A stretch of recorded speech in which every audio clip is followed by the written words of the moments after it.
I unmuted, so I think people should be able to hear me all right on the Zoom. Is anybody on Zoom? Yes, we have several people. Oh, okay, Well, two. two, all right, That's not several. Two. okay.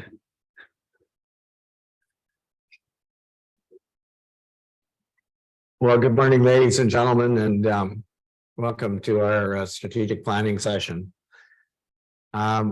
We'll start as we usually do with the playing of our national anthem.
I'll now read our Indigenous Land Acknowledgement Statement. The municipality of Whitestone recognizes all of Canada resides on traditional, unceded, and/or treaty lands of the Indigenous people of Turtle Island.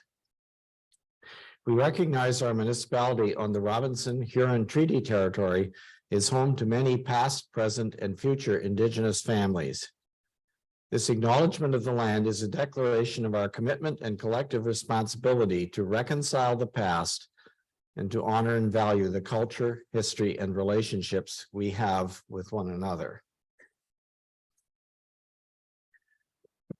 I'll now ask councillors for the record if anyone has a pecuniary interest to declare with respect to today's proceedings.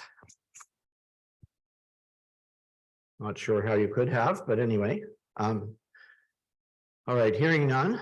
Could I get a mover and seconder, please, to approve the agenda as circulated? So I see Councillor Woods moves, Councillor Bray seconds. All those in favor, please indicate. Okay, thank you.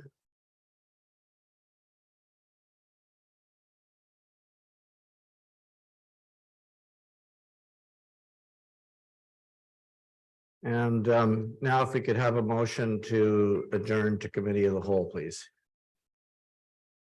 So Councillor Lamb moves and Councillor Wood seconds. This meeting move into committee of the whole at, it looks like about 10:12 or something. Call it 10:12.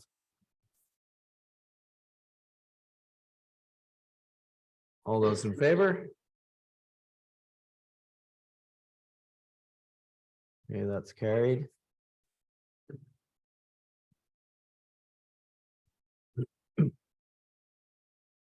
And that's it for motions until we're done.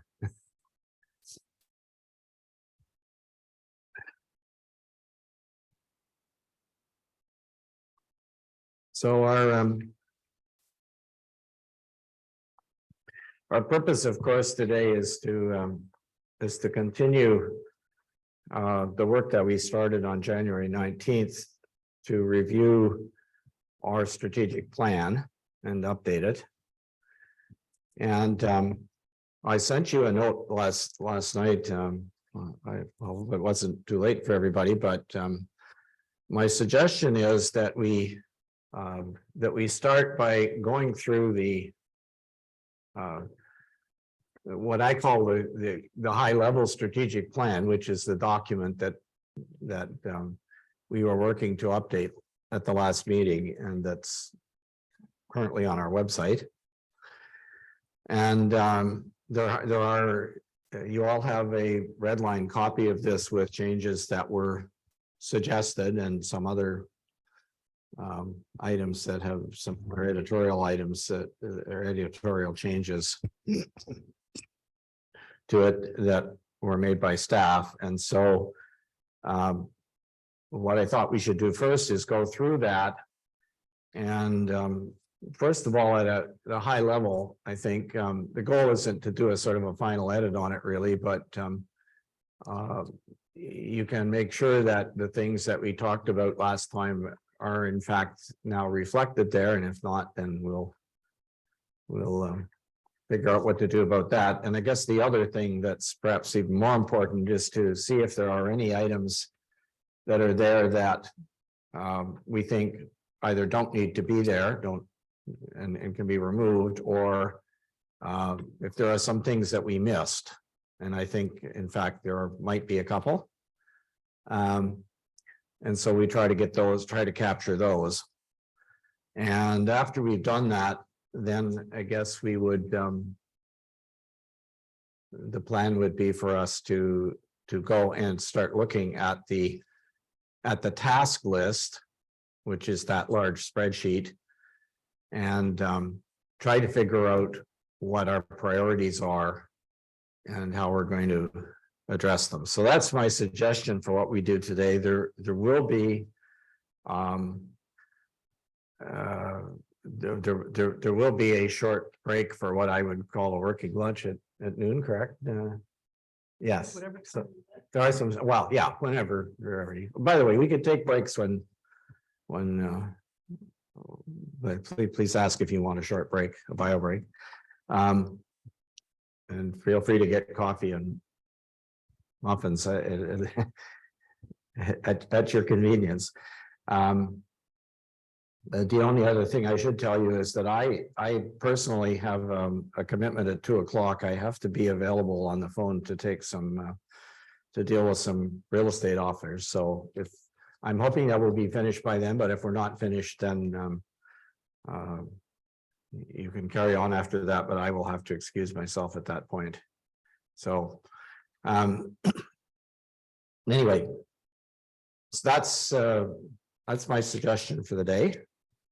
So, Councilor Lamb? Yeah, thank you. I'm just reading the SWOT analysis that we did, and I think when the final plan goes out, that this should form part of it. It's really good. We spent quite a bit of time on it last time, so I don't think the last time that this was readily available, but I would hope that this would sort of form part of it. It's my own request, I guess. Thank you. Okay, yeah, that could certainly be done. All right. So if you accept my proposal, I think what we would do maybe is just go quickly through. And we have it on the screen here in the community center, and those of you online should be able to see that on your Zoom screen because it's being shared. I can see it on my screen anyway, so let us know if you're not getting that for some reason. So under vision, we had, oh sorry, this is not the red line version, is it? Yeah, do you want the red line version now? Well, that's what I thought you would do, yeah, because then you can see what's been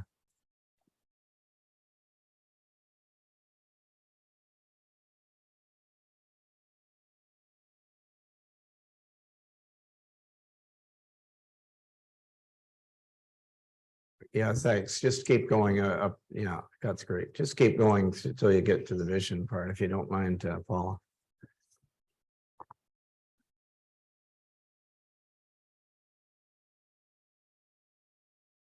Okay, so you will see that there are some changes, and I guess they're what you would consider editorial changes. There was a sorry, can you go up to vision, Paula, please? Yeah. So the things that are in blue on your screen are the changes. So you can see the four, there were three elements there previously. There is a fourth one now related to responsible and sustainable development. And the rest are pretty much editorial changes. So is anybody unhappy with any of that? Are you? Hi, Mr. Mayor. Councilor Nash? Thank you. I just had two really quick questions before we get going. I'm just wondering if we have anybody on Zoom, how many people are roughly on Zoom, if anybody knows?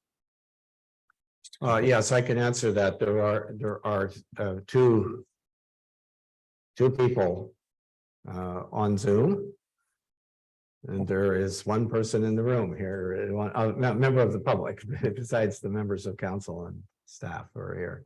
Perfect. It's Mrs. Lamb is here in the room as well, so. Thank you. And the other question I just had just before we get going. I know you summarized the process we're going to go through today, and you said you'd sent an email last night. And I was just wondering, because I want to make sure I understand the strategic plan. From what I understand, the strategic plan is the municipality's vision, the councilors' visions, the mayor's visions, the senior staff's visions of where we see the community going, with the input, of course, a large input from the community. And I just, in the email, it said, remember, this is supposed to reflect their vision for the future of Whitestone. So I was just wondering what you meant by their vision.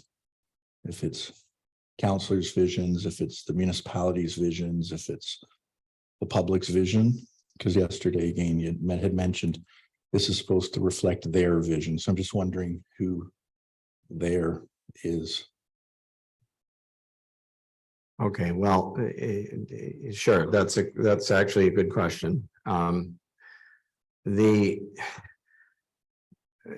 has been our practice since we've done this. This is the third time around,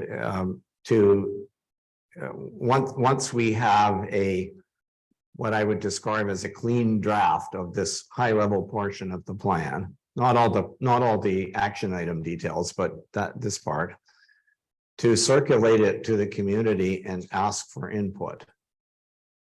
And I'd have to say, honestly, we don't always get a lot of input, but we have in the past when we've done this. I certainly remember the first time we did it, we did get some very thoughtful input from a few people in the community. Council clearly has the responsibility to finalize it and agree to it. There's no question about that. But it works best if it does in fact reflect the consensus of the community, and it's quite important, I believe, that the community buy into it.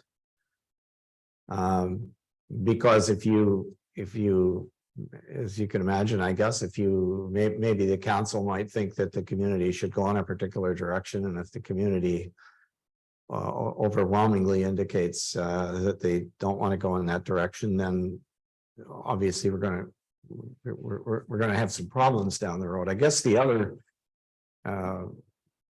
the other aspect of it is that we would really like people in the community to be able to say, okay, yes, we're in agreement that this is the kind of community that we want to have, that this is the kind of future that we want to have as a community.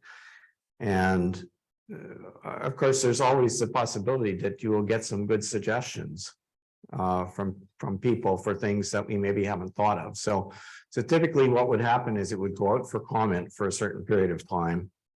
And then we would capture those comments and decide if we want to, we at council would decide if we want to incorporate some of those into the. So that's all it means. It's an attempt to try to engage the community in the planning process. Okay, no, perfect. That's what I thought. So the word Yeah. there is really looking for input from the community. Yeah. Okay. Councillor Lamb. Yeah, I'm not in disagreement with most of what you said. I personally think that the meat and potatoes of this and the action is the action plans themselves. The stuff we're going over now is sort of, it's important, but it's kind of like motherhood stuff, right? And so I think when we ask input of the public, when that comes, that it should include the action plans, because that says, we're gonna review the official plan, we're gonna do it in Q3 2025 or whenever it is, right? And the public may also say, no, I don't like that. I think you should do it this year or next, that kind of stuff. So I would hope that we would also include our action plans, because that's really, as I say, who's responsible and what's the timing and what's the specific actions that we're taking to meet all of these kind of goals. Yeah. So I think the whole document should go Yeah, out. absolutely. Yeah, Yeah. Well, we- I thought you yeah. heard me say just the high level stuff would go up.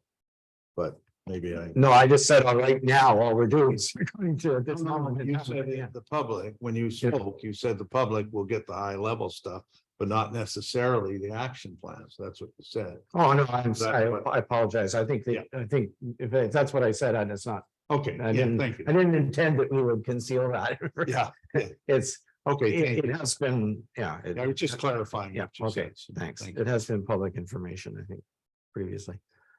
Okay, maybe we can, if there's nothing else about vision. Is there? If I may, Mr. Yes. Mayor, I just had one, it might be an editorial edit, nothing more than that. Under the third bullet point, the municipality, where it starts at resources. At the very end, the word and, I'm not sure if it should be there, because on points 1 and 2, we don't have the word and, so I think the word at the very end, and can just be taken out. Unless we do it for all of them. Well, yeah, I guess what I was going to say is that there will be what I would describe as a cosmetic edit when this is done for consistency. And I mean, I do have a comment about this when we're finished, but I don't think. I mean, that's a style thing. Sometimes when people produce lists like that with commas, then they want to put an and at the end, but 3. I guess if I look at the original, I still have the original one on my screen because I'm not. No. Don't know why that happened. Interesting. Okay, anyway. Each one had a period at the end of it in the original version. But anyway, look, let's not, if you don't mind, let's not kind of hung up on those things this morning. We'll come back to that. It's just a style thing. Yeah, Mr. Mayor, if I might, and I'm not trying to get into anything here, if we're going through it, giving comments, I think, when are we going to have time to do an editorial edit if councillors are making comments on items? I think if we look at it as, if there's any spelling errors or anything in here that somebody points out, I think now would be the time to flag it instead of letting it go by and then saying, oh, well, somebody missed it down the road. So I would ask if it's okay, just to make it consistent, if the word and can come out. I don't think it should be too big of a deal. Well, that's fine, but what I'm saying is you will see a final version before we're some of the things that we're going to do today, we will not get absolutely finished, and we want to get on to the priorities and so on. That's all I'm trying to say is let's not go through and say, well, there shouldn't be a comma here or whatever, because we'll be spending too much time on that for this path. That's for the final pass when we go to approve what is circulated. So can we remove it, Mr. Mayor, or not? We'll make them. Yeah, the staff will make note of these things as we go along and clean it up. You can, Okay, let's move on. yeah, please, please. Mission. Can you move it up a bit, Paula, if you don't mind?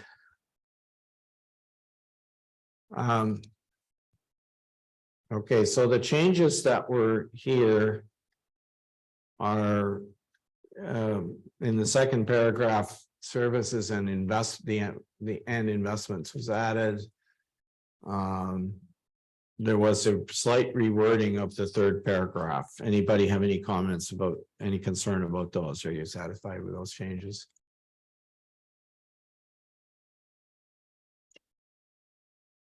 Okay, if I don't hear anything, I assume then that we can go to core values, which had no changes. Oh, sorry. Yeah, call it to Kathy. I'm sorry, I wasn't looking back. Diversity under core values. And I think you will find that there's a fit in the strategic objectives, including but perhaps not limited to communication and building communities. Thank you.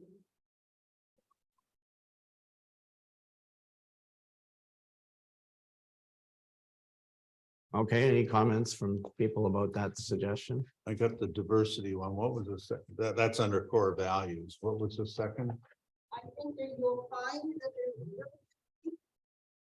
our strategic objectives under the following, but not limited to communication and building community. So when you get to the objective, I think you should consider some aspect of diversity in at least those two. Perhaps you will find other strategic objectives in your other core values. Thank you. The question for the moment is, do you want to add it as a core value? Through you, Mr. Mayor, I'd have no problem at all adding it. I think it's a good suggestion. Any other? Is that the consensus of the group? Are you good? All right, so. I don't know. We capture it. I guess I'll just put it on here. On my paper list, but you got it? Okay. All right, I guess we could move on then to the strategic objectives.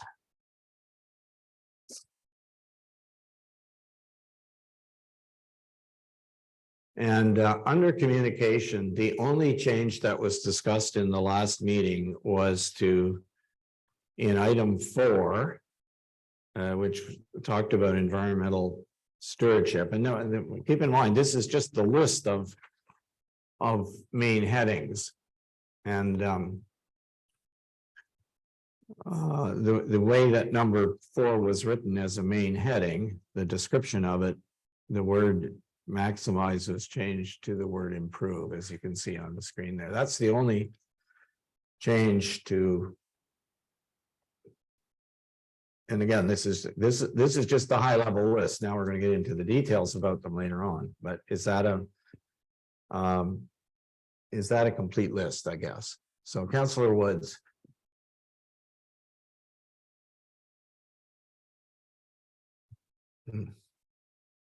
Thanks, Mr. Mayor. When I read over the environmental stewardship one thing that kind of, maybe it's just me, but someone correct me if you think I'm wrong. But where it says, the environment of our community with its small, rural and waterfront character. When I read that, I mean, we have waterfront character, rural character, but I don't think our character is small. Maybe small town in quotations, to me, would sound a little bit better in there, because we got, we're small town appeal, small town character, but we don't have small character. Yeah, that's I guess that's the idea about small referred to I think referred to the population and of course it doesn't refer to our geographic area. We actually have a huge geographic area, as I'm fond of telling people, but So I think your suggestion is that you would just take out the word small and leave rural and just say that it's rural and waterfront characters. What if we had small town in Hmm? quotations instead of small? Right? Or small, character. or small population. That's what it means. Low population. Small, I think. Yeah. Small population. Guess that's. So you want to add the word population? Is that, Sure. is Yeah, that, it just kind of threw me off a little bit. what's, any other comments about this?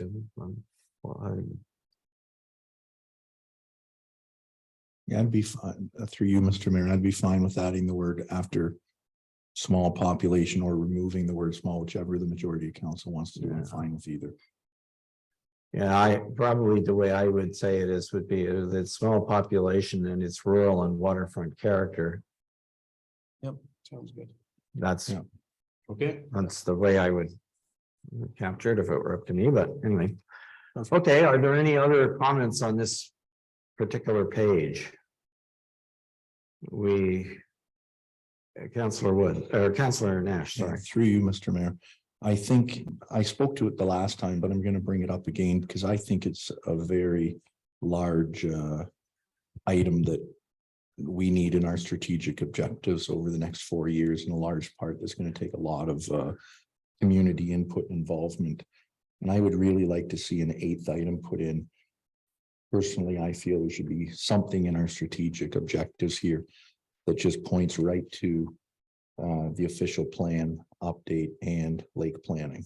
I think it's a very big item that a lot of people in our community want us to see us do. And I think it should be one of our main strategic objectives over the next 4 years. So I think flagging it and putting it as an item that can then get expanded on further down would be very beneficial to everybody and would show to the community that we do want to work on the official plan and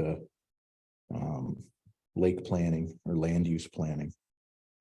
So I'd ask that there be an 8th item added for that again. Okay, currently, this appears under management systems and I guess you know, I would I guess I would agree that management systems is probably not something that would you would automatically expect to find land use planning. The reason that it was called management systems at the time was that when we first did this plan, a lot of I think council felt that we didn't have systems in place for quite a few administrative things that we were doing. And to a large measure, that's perhaps those have been addressed. I mean, honestly, there's been a lot of progress on some of those things. There are things that people don't necessarily see, but so I guess I'm wondering if what you would want to do, and we'd have to look at those sort of the details of this when we get here. Would you want to replace management systems with land use planning, or would you want to leave it there and maybe the thing to do is leave it there and add one that is just called land use planning, if that's What I would think. I believe there's a lot of good information under management systems that are already there that speak to other items. But I would like to see an item added as 8. Again, most of it's because I know it's a very large topic is going to be happening over the next 4 years. And I think if we put priority to it by showing the public that we want to be involved in it and do it the right way, that it would help. all right? Okay. yeah, I think the proper thing, if you're gonna add it, is called land use planning. Not the, Yeah. it's more than the official plan, it's also the resultant Yeah. zoning bylaw, and are we gonna put that in, and the resultant whatever, right? The land use planning, I think, is a Yeah. broader topic that Yeah. I have no problem with Yeah. going in, so. But I do have a comment just on what Paula put up, if you just go back to what we were just talking about. Before that, where were we? Yeah, Number 4. yeah, it should read with a small population, comma, rural and waterfront. I don't think Well, with Or it. and it's rural and Yeah, waterfront yeah, but character. not with it. No. Yeah, sorry, I wasn't watching what Okay, was on the. sorry about that. Thank you. Thanks. The good catch, yeah. Well, okay, to be honest, I kind of like this suggestion. Now, what you're going to discover is that there's a couple of other things that, as we move down a little further, there are a couple of other things that actually fit under this heading of land use planning that I wanted to add because they're not captured anywhere, and I ended up sticking them where in a couple of other places where I thought they fit, because I figured, oh, well, we've just got 7 headings, but if we have an 8th heading, that allows us to repackage some of these. So when we come to that into detail, I will tell you what other things I think should be there. And then later on, perhaps we could come back and come up with the wording of this, because there's going to be, I mean, we need a sort of a 1-sentence thing to capture this, but I think we should talk about the details first and then come back and figure out what the 1-word sentence is, if you'll indulge me. So far we've got another heading anyway. And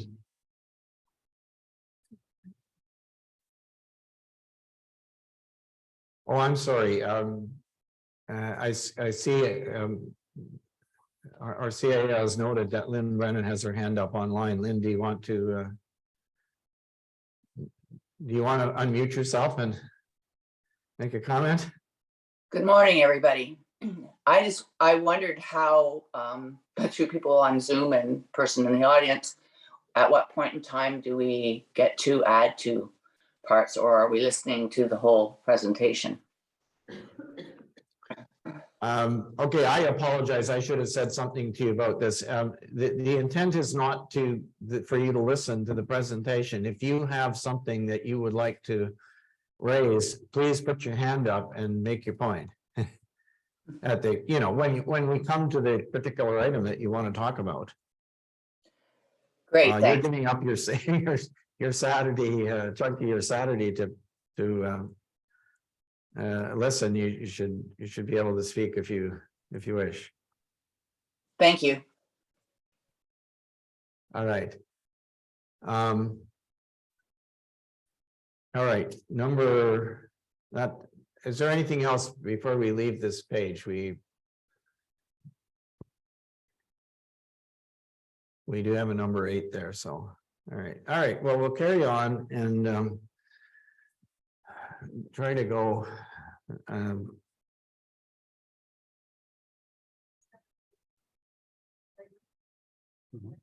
Oh, sorry. 9 is not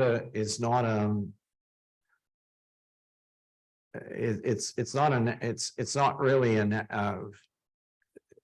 it was a core value we added it to. Okay, so that the core values are different. They don't come out on they will get captured in here, but it doesn't. I didn't think you were suggesting that it be a separate. It's a core value. It's not something that we like a heading under which we want to.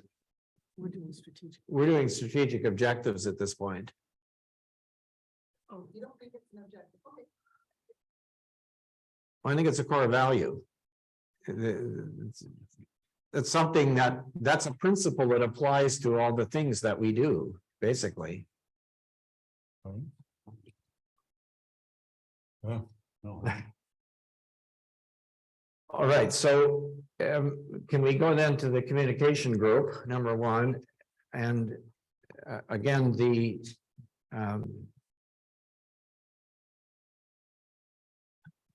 there are a few changes that some of the changes and I don't want to trip over these every time we see them, but we had a little bit of confusion or a little bit of inconsistency, I guess is the right word, in whether we were talking about Whitestone, the municipality, we, et cetera. So you'll see that was captured because it brought up, and it's now says the municipality. And to avoid repetition of the word municipality, then in some places we'll say we, and I have a suggestion about an editorial suggestion about this, but we'll come back to that later. So that was the only change to 1.1. In 1.2, there, in the second paragraph, there was some editing here. And I guess when I read that second paragraph, to be honest, I thought it was a bit awkward. I would have said the municipality is committed to continuing to modernize and update its website and social media, allowing for easy access, etc.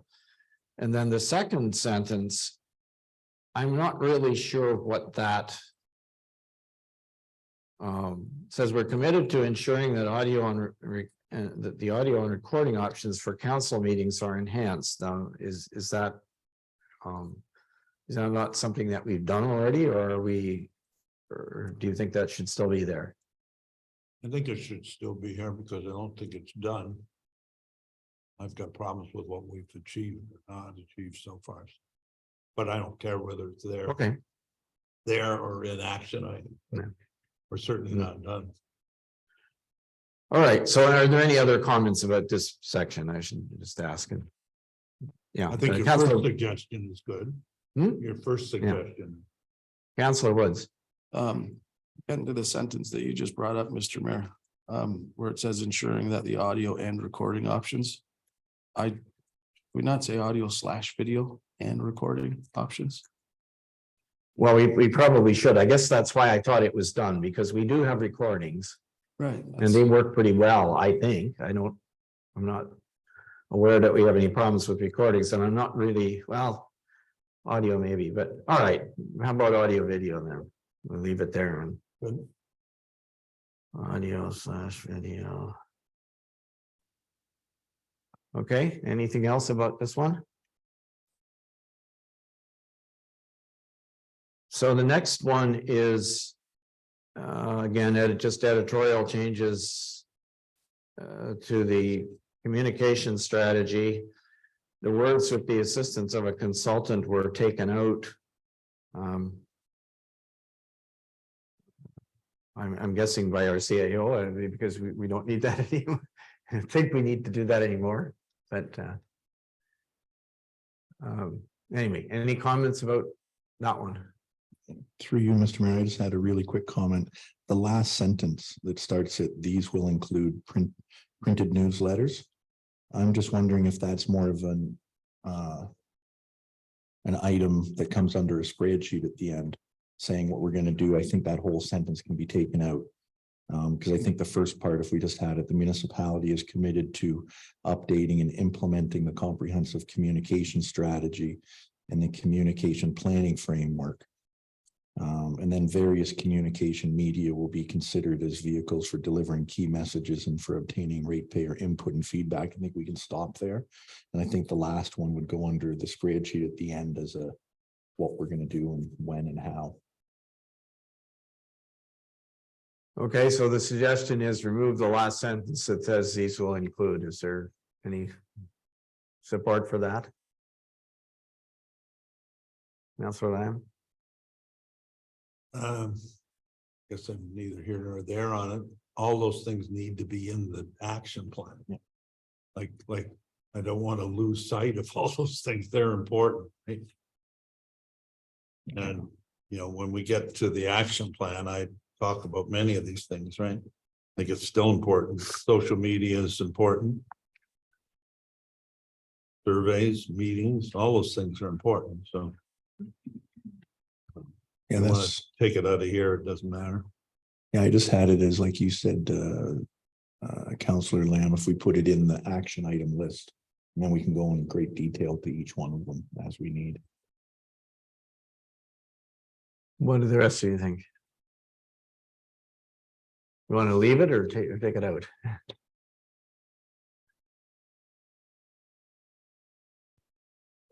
I'm fine with taking it out. I think that all of those things somewhere in the action plan are already listed.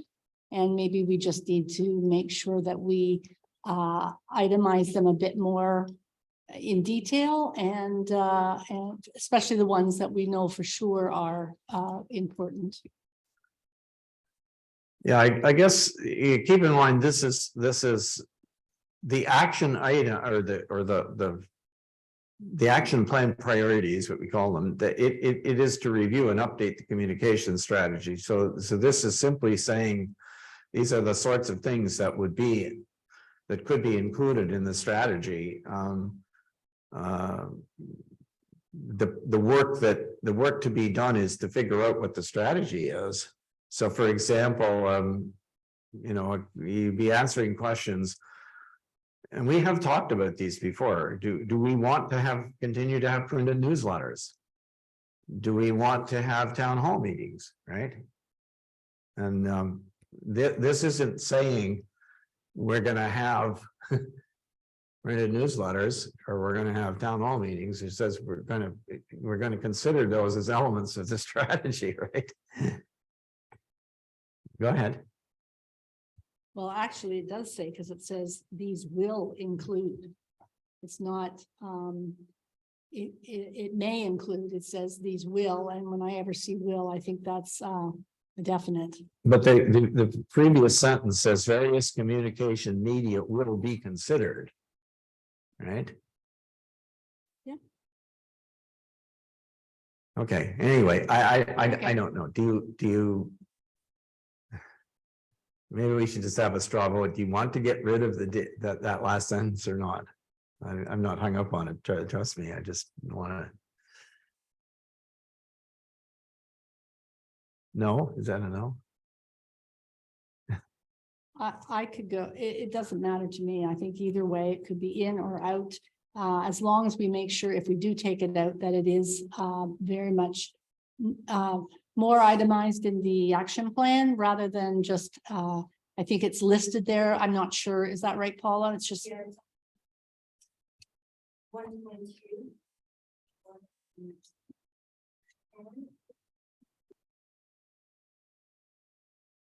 Yeah, it's under the other heading, by the way, so it's under the heading for 1.2, which is improved two-way communication with ratepayers. Anyway, look, I'm, as I said, I'm okay either way. If you want to remove it from here, we can. So in the case of moving on and keeping time, I'll suggest we move it. Can we have a quick vote and either remove it or not, and then we can move on? Let's do that. Who wants to remove it? Councillor was three. Okay, all right. I'm honestly indifferent. All right, so we'll remove it. Let's remove it.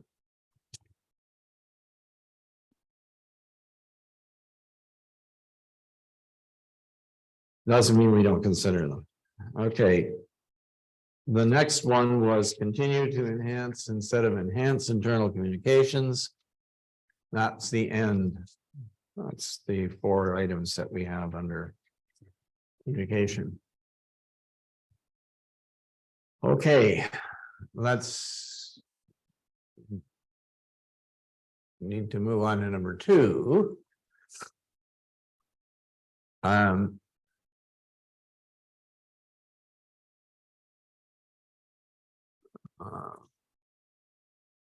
All right, so there's any objections to 2.1?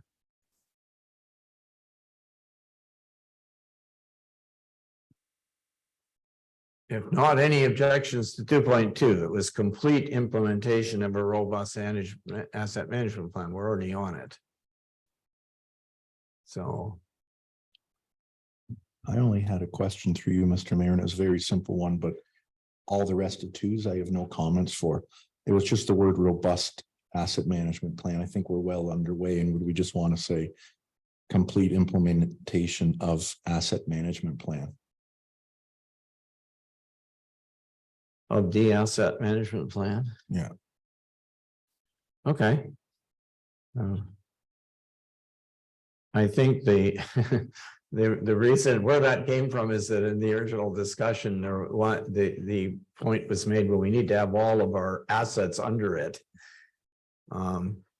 Because at the time there were the requirements for what you had to put under it were kind of limited, but I don't know that it needs to say that, that word needs to still be there, unless anyone else thinks it does.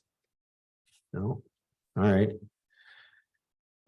So what about number 2.3, collaborate with neighboring municipalities and external agencies? And through you, Mr. Mayor, just going back to number 2, Paul, if you scroll back up, I think just when you redlined it there, complete implementation of the instead of Yeah. Sorry, sorry about that. Paul, yeah, I need to keep my eye on the screen. I'm looking, looking at my copy instead of Thank the one on the screen. Okay. All right, thank you. So 2.3 is okay. 2.4 is okay. Collective bargaining, we're gonna do that again this year. 2.5, capitalize on external sources of funding and grants. Something else that we try very hard to do historically and will continue to do.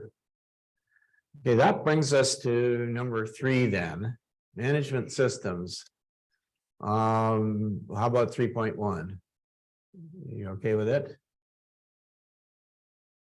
We don't see any objections. Okay, 3.2, performance appraisals.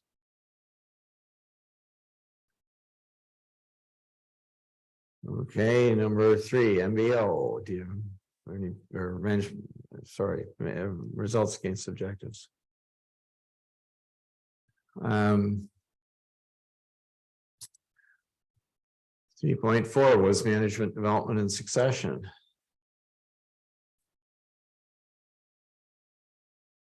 Number 5 was manage council's business more effectively.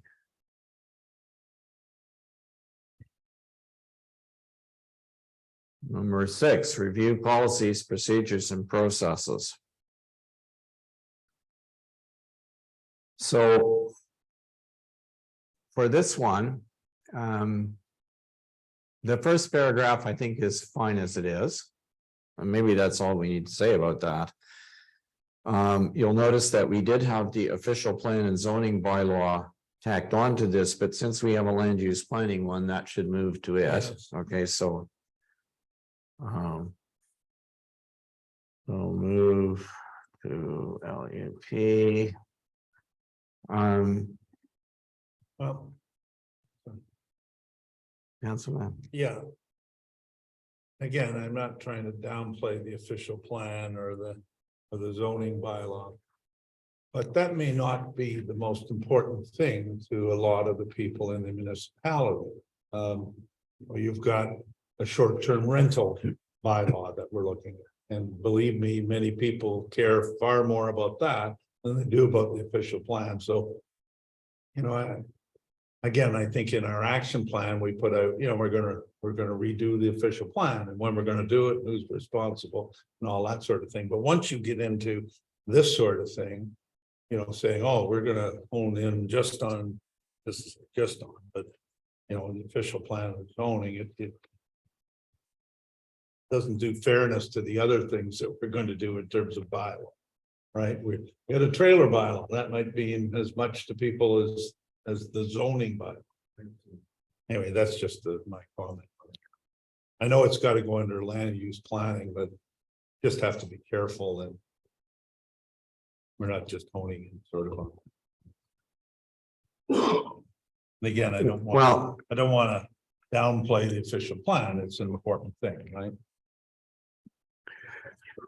Well, it sounds though like what you're suggesting is that there should perhaps be something, if let's assume for the sake of argument that we're not going to put that sentence that says the municipality will focus on updating the official plan and zoning bylaw. We're not going to put that here. We're gonna take it out of here. So now there is an opportunity for us to talk about some of the other bylaws and so on that need to be there if we want, you know, I mean, we could put another sentence to No, I think the first paragraph sort of covers it. Again, what I think I'm saying is more covered in the action plan. And I'm just through you, Mr. Mayor, I just think if we updated that last sentence to the municipality will focus on updating several bylaws. If we want to put like a little line item in to say that we're going to focus on doing some bylaws.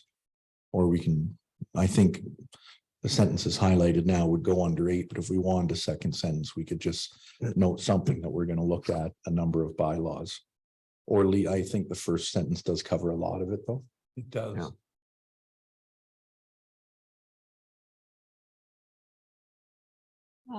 Mr. Mayor, I Yeah. think maybe the first one, would we want to state that we're review established policies, procedures and processes, and somewhere in there put in bylaws, and then we know we've got them covered.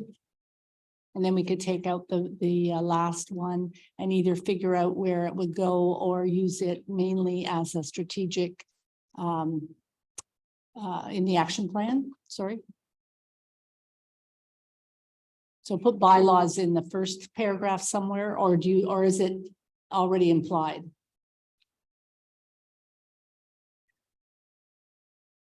well, yeah,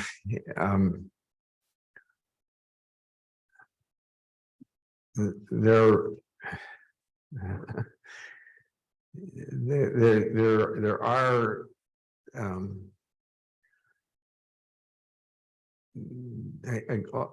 I guess I'll just say I would be in favor of making specific reference to bylaws, because I don't think that other than the zoning bylaw and the official plan, which go together and which we have just previously agreed to create a separate heading for, then we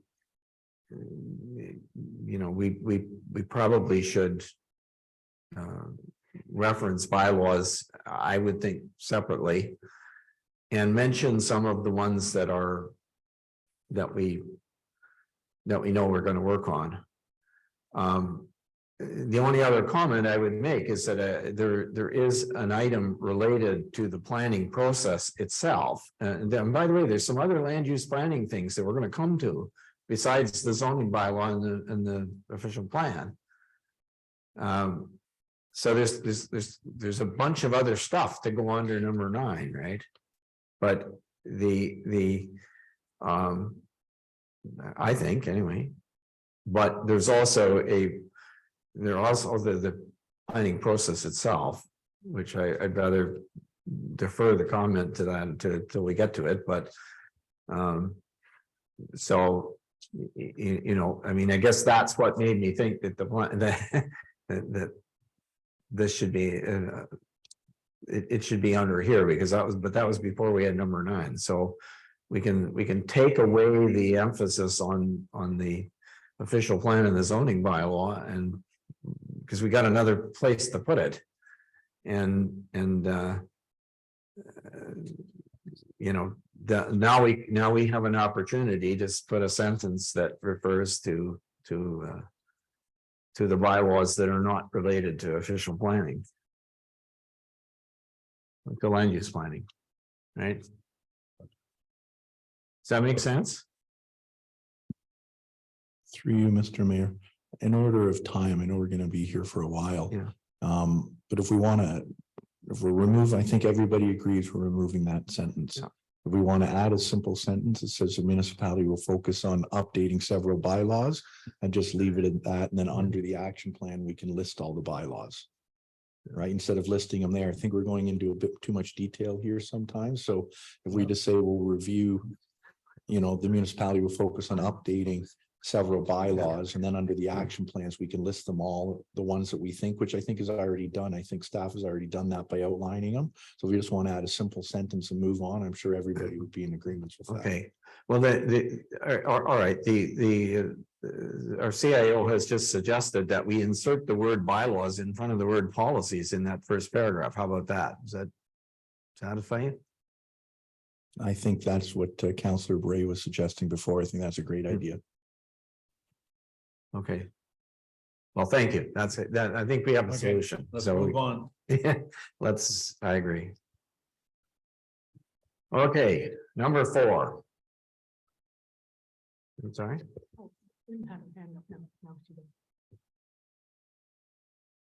Okay, all right. Number 4 was environmental stewardship. So you can see the changes that were made. And we did take the word conservation out of the heading. Oh, sorry, that was 4.1. 4.1, we took the conservation out, and then there's communicate and collaborate with community groups and associations that exist within the bounds. So anything about 4.1? We spent a fair bit of time on this last time around, so. Okay, 4.2.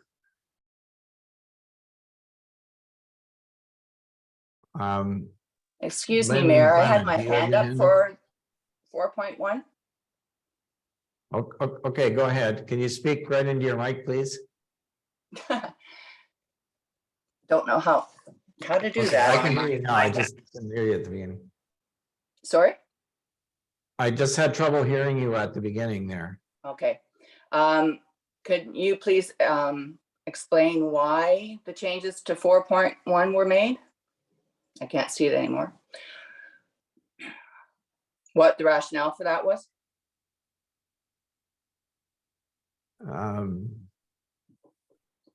I guess it was discussed before, there was a thought on the part of some of the councillors that conservation associations was limiting the definition of what groups. I didn't personally think that, but that point was raised, and so the consensus was to remove the word. And somewhere originally it said lake associations, if I'm not mistaken, but yeah, it said in the text, it said conservation and lake associations. Yeah, through you, Mr. Mayor, I think part of the discussion that took place was, again, just trying to simplify the overall 8 action plans. And the word conservation and lake associations, they of course would all be part of community groups and associations.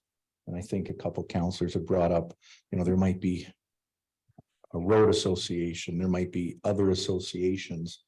And instead of just qualifying a couple of them, we can just use simply a simplified word that would encompass everybody. Again, we did that throughout the whole plan, trying to say the entire community, not just seasonal and full-time residents. So throughout the document, we updated a few things like that. And this was done, from what I remember from the conversation, to simply say with community groups and associations, which encompasses every association, every group, everybody in general. So just a more broad definition for greater inclusivity of everybody in the community.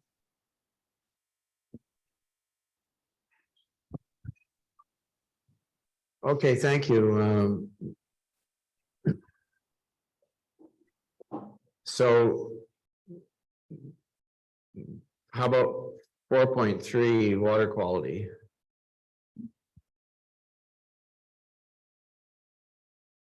So there is a sentence has been added to this that references benthic monitoring.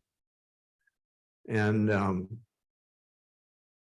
I guess my reaction to that was that as I'm sure you know, I'm a supporter of doing benthic monitoring.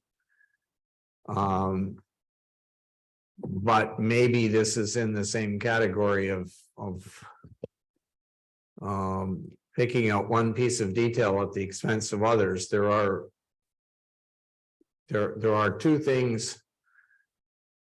Two aspects of water quality monitoring that you do before you do benthic monitoring. The first one being the monitoring phosphate levels, and the second one being the more detailed dissolved oxygen, turbidity, and the other things that are done. And they are being done on some of our lakes, but not all. And so I guess my concern with that one particular, adding that particular sentence is that it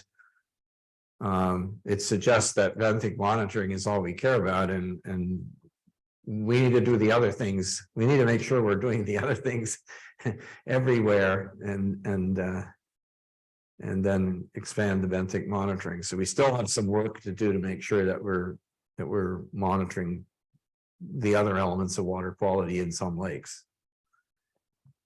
Councillor Nash. Yeah, I would agree with your statement, Mr. Mayor. I think having it there is just a little too much information for this stage. I think putting that under one of the action plans along with the other water testing, I think we've spoken about it before, that I think we need to enhance our water quality and testing overall through the whole community, and we need to budget a lot more money for it overall. So I think when we come to 4.3 in the action items, I think we're going to see the benzoic monitoring along with a lot of others. So I'd recommend removing it, but ensuring we talk to it under the action plan items.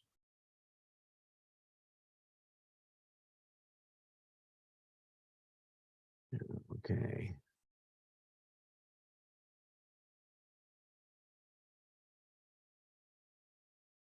All right.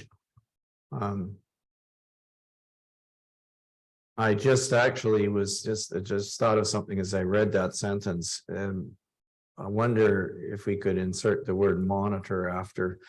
The municipality will continue to support programs to monitor, maintain, and enhance water quality, because that monitor really covers the testing. I would say yes, but I think we need to create a plan on how we're going to monitor. So I don't think we can continue to monitor. I think we as a municipality have to come up with a plan on how the municipality itself through consultants are going to monitor the stuff. So I think I think that would be under one of the action plans, because I don't think we as a municipality do monitoring ourselves, which I think is a key component of what we need to do. Okay, well, all right. It's yeah. Okay, anything else about 4.3?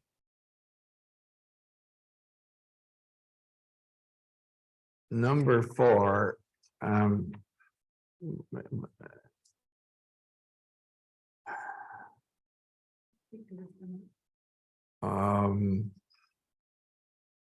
Yeah, go ahead. Our CIO wants to comment on 4. Yeah, thank you, Mr. Mayor. The notes that we made the last time we met on this, some of them were very clear and specific, and in some cases it just said a complete rewrite. And that was our notes from the last meeting. So this is what the complete rewrite looks like. Not that it was directed by council, but I took some editorial license and tried to slim it up and tidy it up. So this happens in other places as well, that you'll notice where you may not have the notes from the last meeting, but our track changes note said just complete rewrite. So that's why it looks the way it does. Through you, Mr. Mayor, I think what you've written is nice, clean, and to the point and simple. Perfect.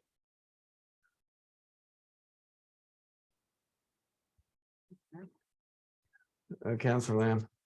Yeah, the only comment I had is, and again, we want to encourage recycling, etc. But nowhere in there does it say mandatory, which is one of the main things that we did during the last term of council, is we made recycling mandatory. As far as I know, I guess my comment is it goes beyond encouraging. I don't know where you put it in. Encouraging mandatory recycling, I don't know. But it is mandatory if I'm correct. I think it is at our landfill sites. Mr. Mayor, Go ahead. I think that the clear bags are mandatory, but I'm not sure about the recycling. I'm not sure like that it's checked. I don't think bags are checked to see whether Well, it may people not, are throwing out things in their clear bags. that's an internal problem or issue, but there's no doubt that council approved mandatory recycling. So they may not be checking every bag to say, you know, you can't put that in there, move it over there. That's an issue, right? But it is mandatory, and anyway, doesn't matter to me that much, but I mean, again, if that's our policy, then somewhere in there, I don't care where it is, I think we should mention mandatory recycling. Unless I'm wrong, I think that's what we passed.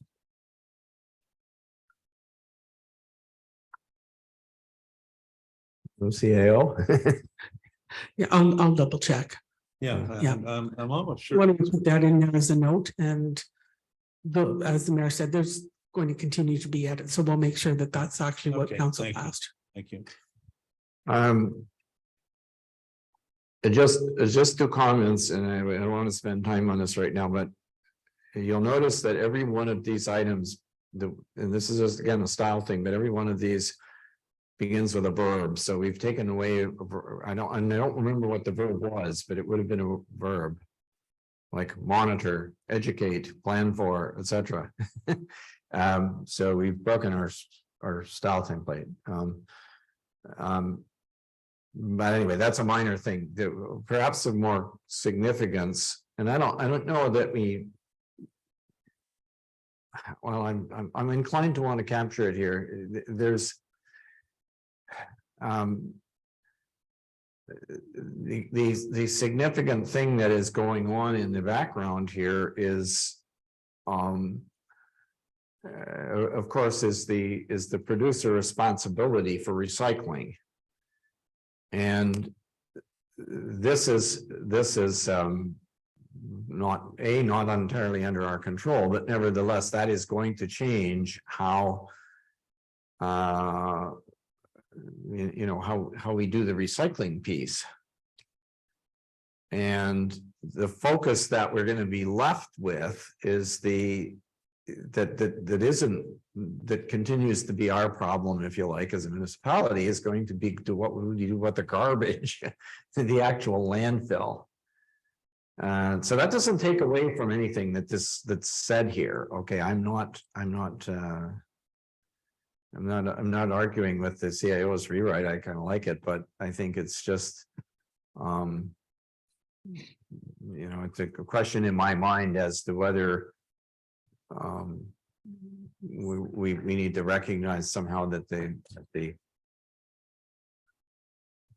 what will I say, the landscape is changing a bit as a result of things that are not directly under our control.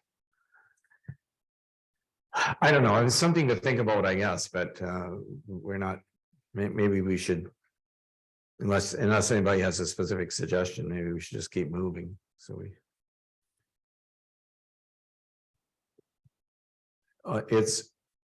Well, actually, I'm sorry, it's not under 4.4, it's under 4.5 is where the landfill sites are.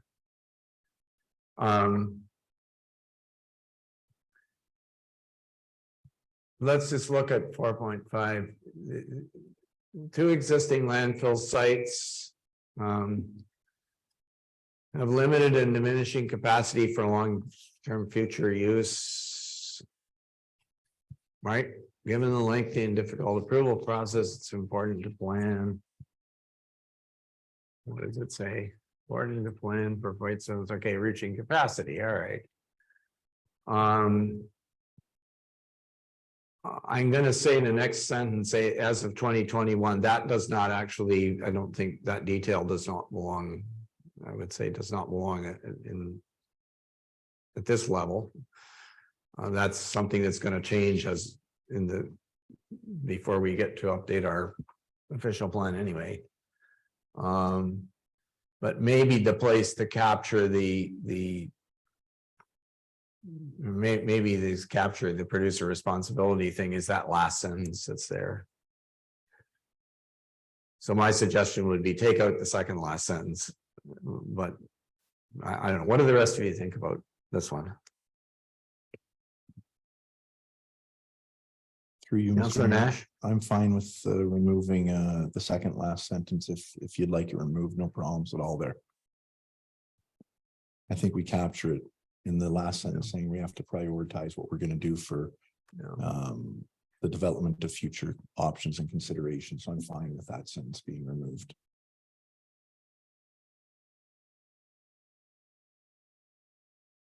All right. Anything else anybody has about this one? Okay. No? Yep. Yeah, I just had a note at the bottom of mine, which said transition to producer responsibility. I don't know, I would kind of like to put that word in there somewhere, those words in there, but I think it would go in the last paragraph, maybe. All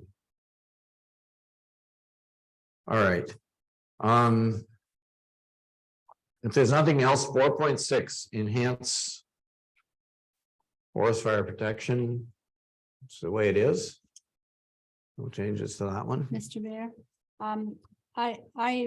in reading this again, I look at it and I see enhancing forest fire protection, but I think that in general, we have to be, as a municipality, have to be looking at being more climate change resilient. And I think that includes forest fire protection, as well as other climate catastrophes that could happen, such as we've already had way back flooding situation with Whitestone Lake. I'm sure that there's other places. We've had a tornado go through.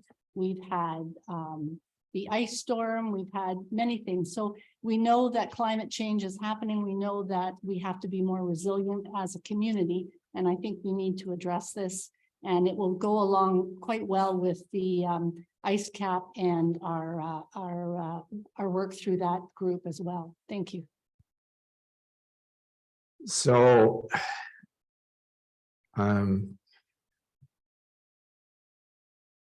if some of what you wanted is captured under 4.7, but it's called energy efficiency, which arguably is the focus of ice cap. But it also talks about climate. So I guess I'm not sure.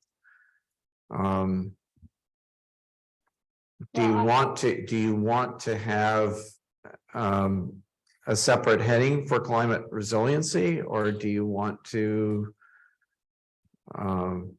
change energy? Well, I don't know. Do you want to add it into 4.6, or what are you suggesting we do? I actually had it as 4.8 and to prepare and our community for extreme weather events and climate change mitigation. Either one could be used. So prepare community for extreme weather events.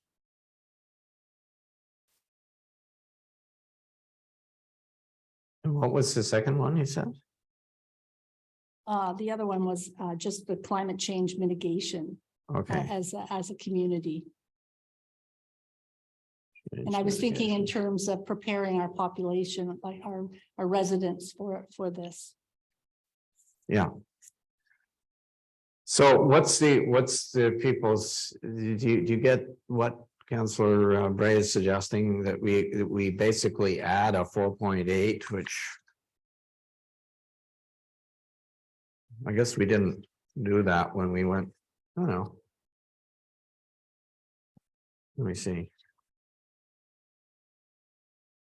No, it's all right. We don't need to change anything. Sorry, I just wondered if we had to change something that we'd already gone through, but no, we don't. Through you, if I might, Mr. Mayor, I'm perfectly happy with adding an item. I'm just trying to grasp what the heading of, I think everything you've said, Councillor Bray, is good. It's just what that heading would be. Climate change, but I think climate change is much too broad. I think extreme, maybe you just make a heading, extreme weather events.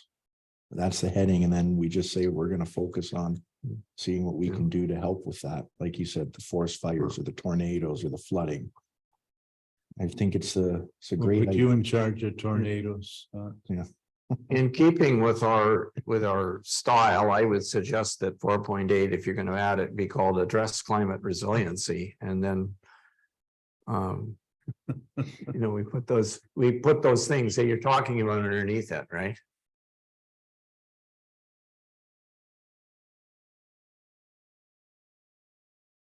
How about that? That's fine. But so I'm gonna just ask you, do you want to leave forest fire protection as a separate heading, or? Sure, Yes. we gotta move on. Yes, I think so, because it still is a huge issue for our municipality. We have a lot of area. Yeah, we have a lot of forest. Yeah. Okay, all right. Again, okay, so. Number 5, I was gonna say climate resiliency, actually, but Yeah. because that's really what, I mean.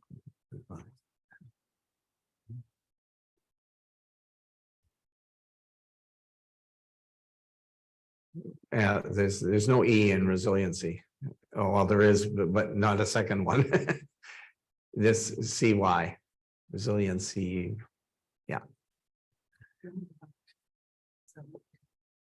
Hmm?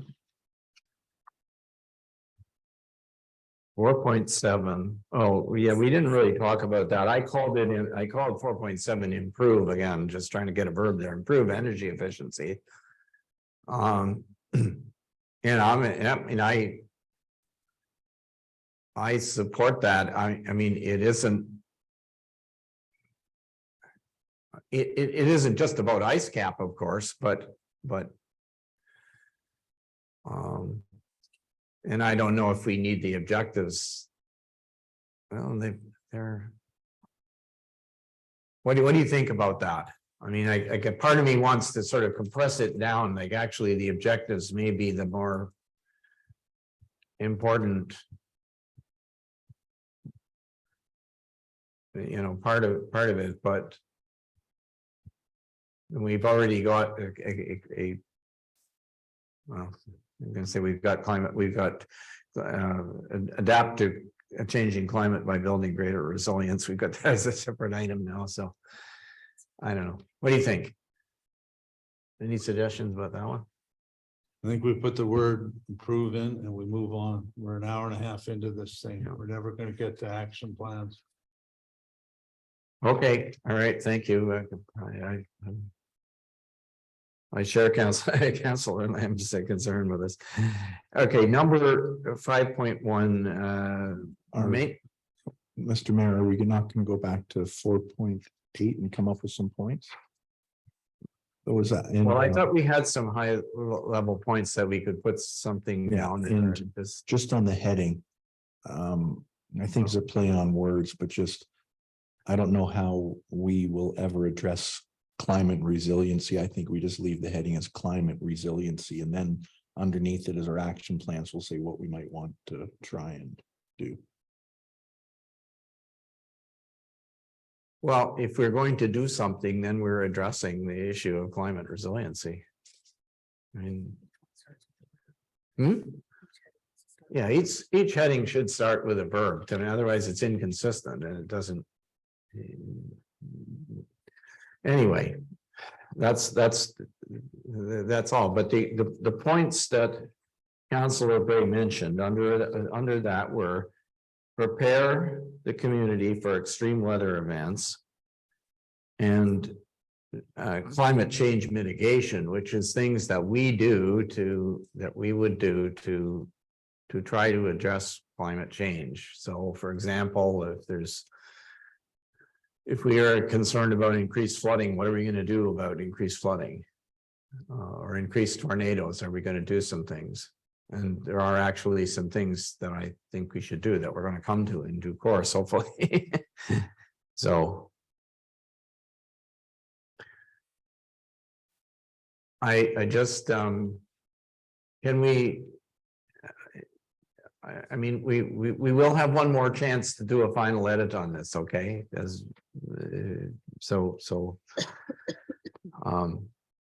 I really do, I want to get to the priorities. What about, under number 5, can we?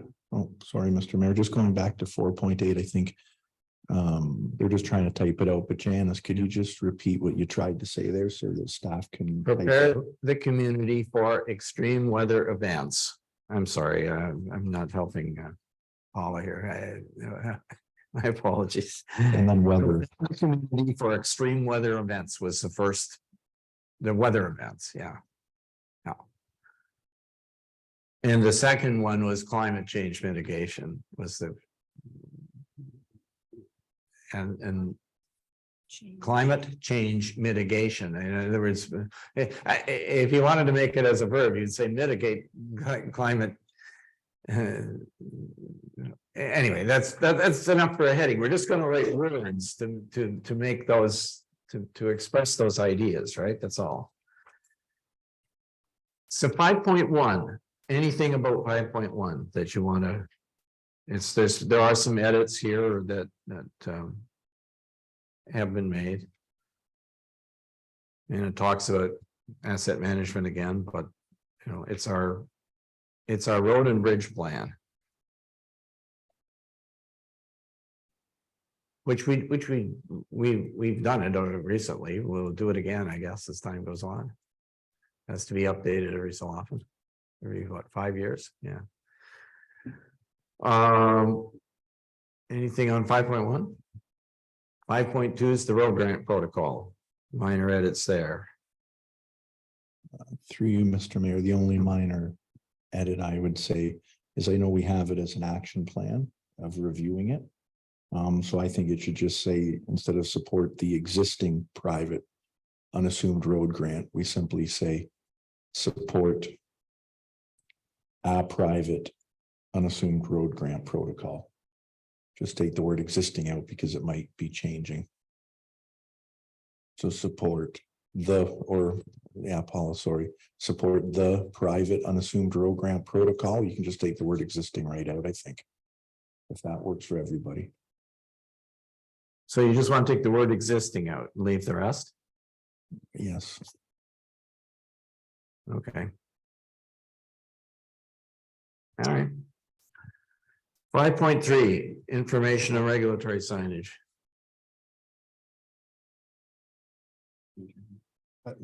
I'll go after 5.4. I have something to add. Like maybe a 5.5. But All right, okay, so is there anything for 5.4 or to 3 or 5.4?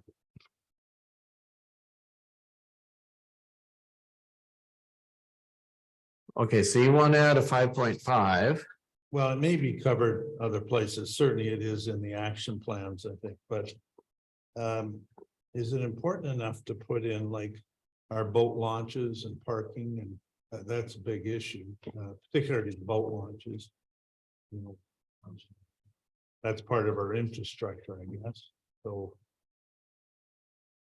examine or review our boat launch. Okay. Launches and strategy or whatever surrounding it. I don't know whether that's a separate one, but certainly it's an important. I would put it under, I'm really inclined to put it under 5.4, just, but it can be a separate heading if you want. Well, it doesn't matter, as long as it's in there, I think, because that's a pretty important thing. Again, the only other thing I had here, and I approached it differently. I've got a bunch of stuff, but I guess it's covered or will be covered in the action plans, but you know, the whole Accessibility Act in 2024. And we have to comply to that. That's a pretty big item. Whether that's in infrastructure or action plans, I don't really care, but I do think the boat launches are a big item. And I think parking is a big item too, that we have to discuss. Through you, if I might, Mr. Mayor, Councillor Lamb, I had a very similar comment. I had it under 7, under where would it be? Under building community, but I actually think it's much better that it goes under maintenance and infrastructure. And I had it as public access points. Sure. And then the wording I was going to suggest was municipality will review and invest in public access points. Nice and simple. That's fine with me. Yeah, no, I, Okay, so yeah, public, so 5.5, the top or the heading would be public access points. yeah, they're actually lake access points.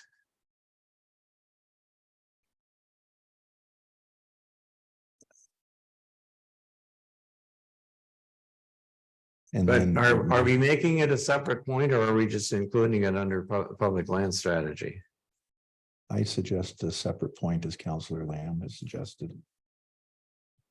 And then the wording, Paul, All right. was the municipality will review and invest in the public, in the municipality will review and invest in the access points.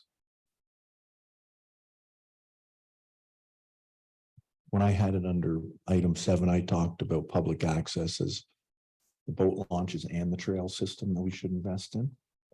But I think this helps with the public access points greatly and then very general.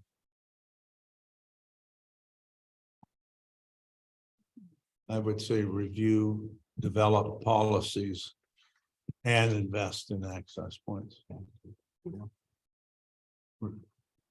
Mr. Mayor, if I could. Go ahead, Councillor Woods.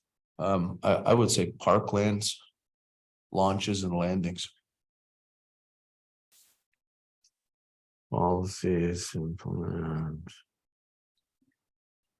Invest, sorry. I think you got it. Review, develop policies and invest in. You got it. And then Councillor So- Woods, what were you saying? Instead of access points, you said 3 words. Oh boy, You said trails and Parks. parkland, didn't you? Parklands, launches and landings. Parklands would cover, our trail Yeah. systems, our beaches, our waterfronts. And then launches and landing points, right? And parklands. Okay, I mean, I think you can capture that one, all right.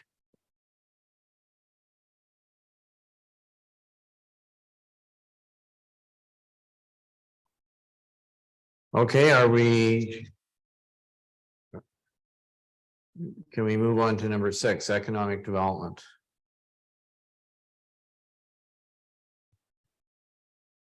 Anything about 6.1? 6.2. 6.3. 6.4. 6.5. Keep on going. You're on a roll. By the way, I would. Well. I'm inclined to say for 6.5, I'm inclined to, instead of saying consider shared economic development resources, is simply share economic development resources, because that's in fact what we're doing. But anyway, 6.6 is the tax rate.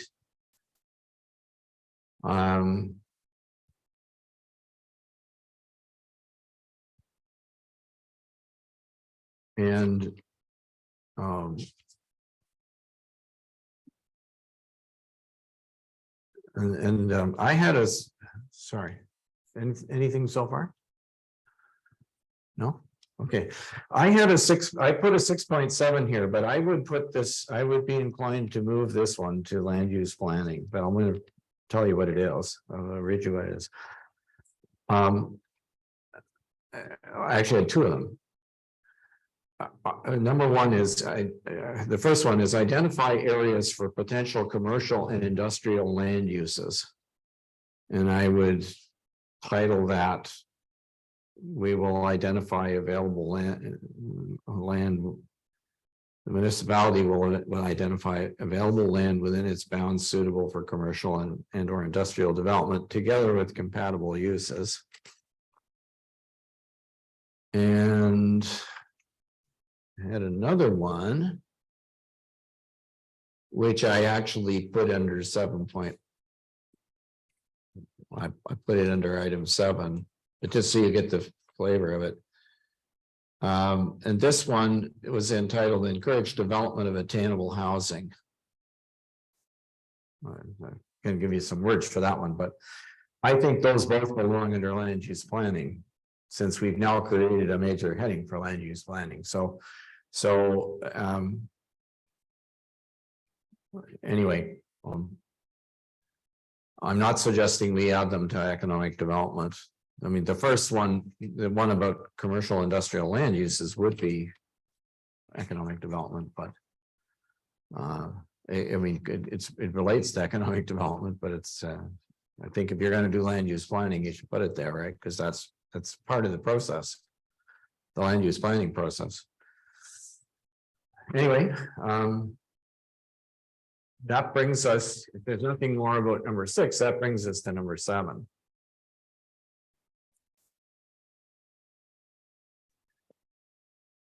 So number 7, we had some edits to, and again,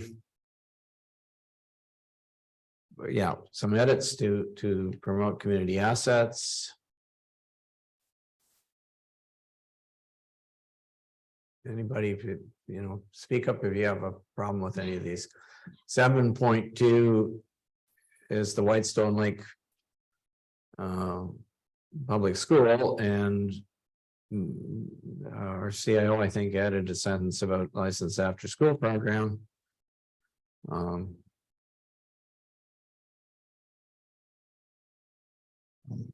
Mr. Mayor, if I might, sorry, I was still reading 7.1. Could we just back up to that for 30 seconds?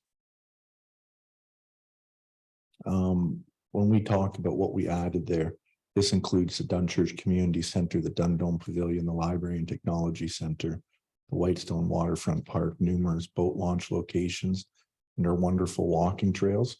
I think just putting somewhere in there, we talk about how big the community is, all the forests we have, just something about in the Crown land.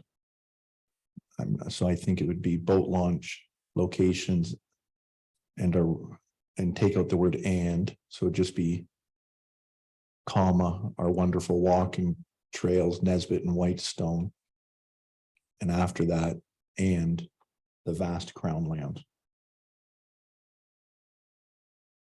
And lakes. Yeah, vast Crown land and lake systems. And a vast land area and lake system. Okay. All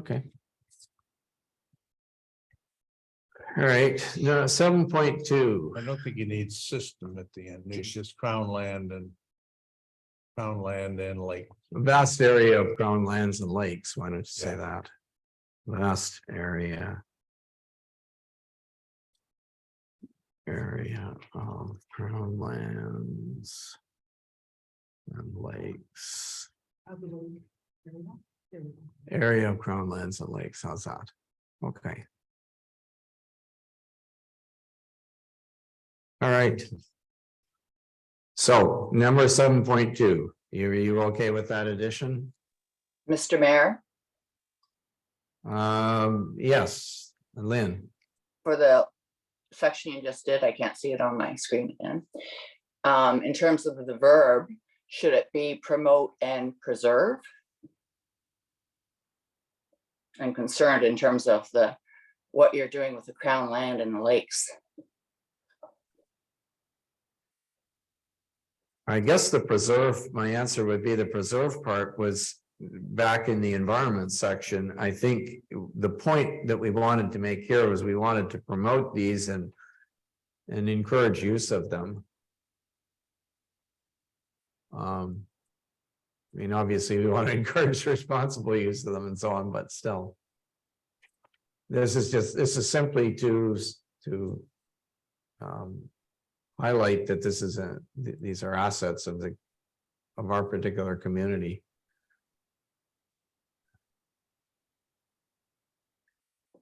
I don't know. You want to change it or? No, I'm saying, okay. All right, thank you. How about 7.2? We okay with 7.2?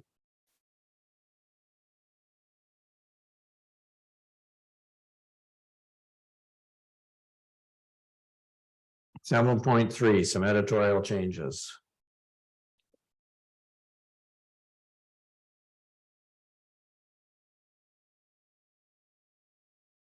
7.4, there was editorial changes related to the library.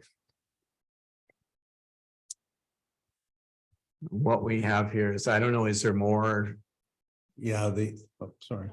Maybe, Vice Chair.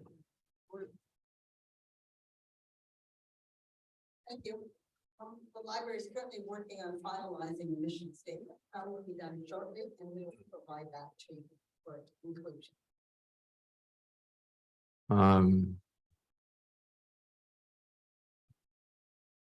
Okay. All right, well, we'll just hold off on that one, I guess, till we get. All right.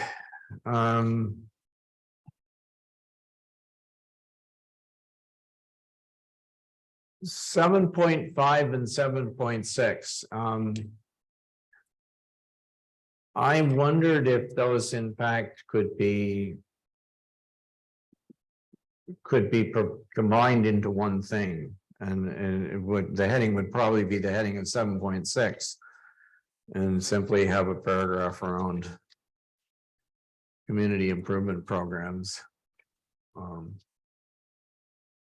mean, the objective of community improvement, well, it's not, I guess it's not just cleanliness and pride, but Yeah, it is more than that. but does it warrant having two separate items? If you think so, that's fine. I'm just throwing that out. This is 7, this item 7 is a long list, of course.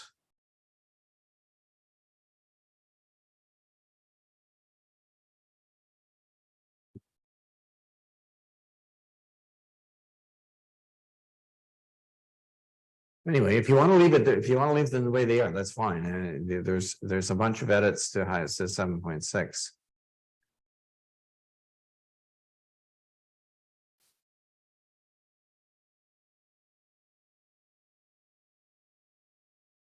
I don't hear anything. You want to leave it? I'd leave it. We did have a full program, of course, of, you know, at least a cleanup day along the roads and all that, and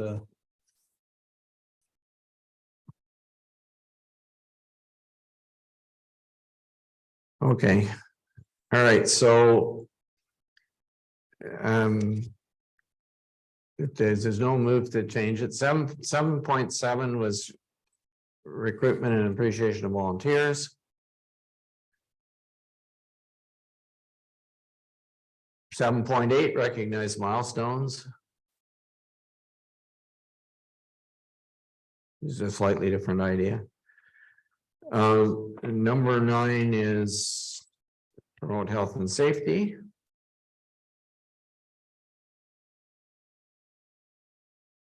Anything about those? Okay, so I have a suggestion for 7.10. And the heading would be prepare for emergencies. Whitestone will, no, this is what I wrote. Whitestone will accept the eventuality. Sorry, I'm trying to read this.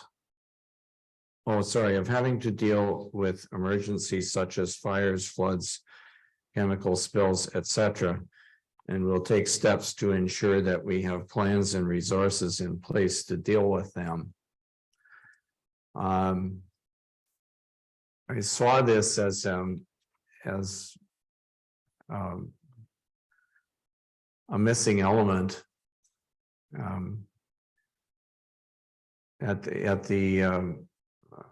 at the Roma conference, I attended a presentation that dealt with this particular thing. And you might be interested to know that Emergency Measures Ontario has been moved out of the Ministry of the Solicitor General into the Treasury Board. And you say, well, what difference does that make? There is a new person heading it up, and the reason that they did that was because they want to put some funds they want to make sure that there's funding available for things to prepare for emergencies, to enable municipalities to deal, for example, with things like evacuations, which they could very well be a reality for us. As I think you know, we kind of dodged a bullet a couple of times in the last term of council because of fires. You know, Parry Sound 33, for example, the one down the tracks from Ardbeg. We could very well have ended up evacuating Ardbeg and that sort of thing. And some of us who are involved in the sort of emergency management, we let Janice talk about this more because she's much more involved in it than I am. But we start looking at, well, okay, if we need to have a command post somewhere, do we have the resources, the communications resources, the uninterruptible power and things like that for those things? And there are some simple things that we could do to help us get ready for when we have to do this. So anyway, I just wanted to put it as to see if you would agree to put it as a heading there. It's emergencies I'm talking about, but I think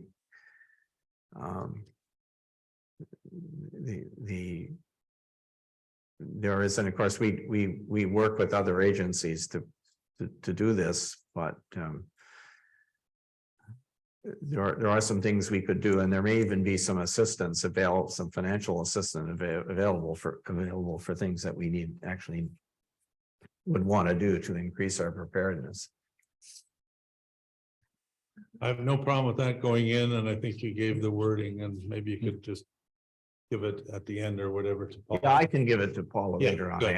So let's put it in. Let's move on.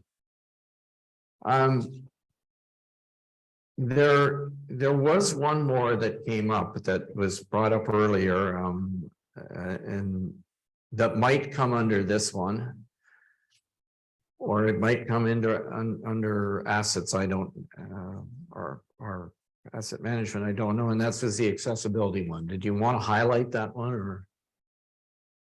Yeah, I think it's a major program that we have to comply with. Yeah.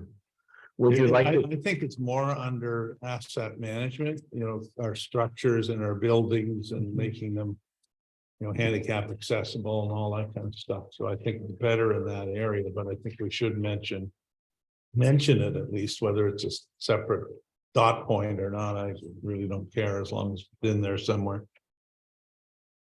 Yeah, under maintenance of our infrastructure. Maintenance of infrastructure. Okay, well, let's go back and put it somewhere in there.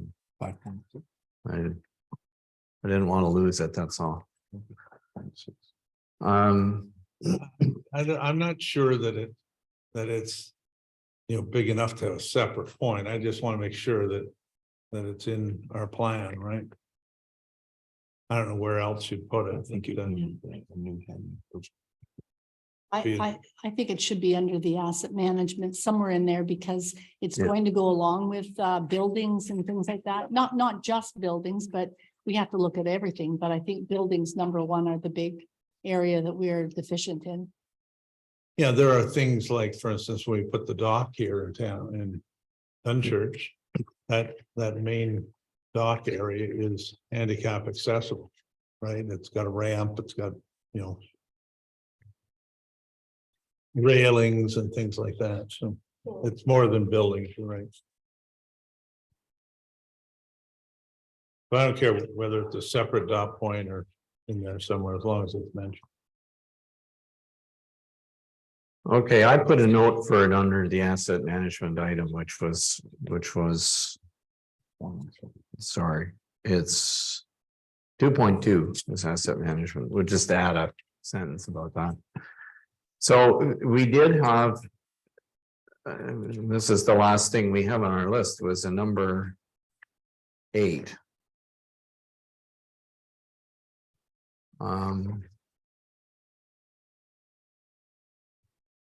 And the,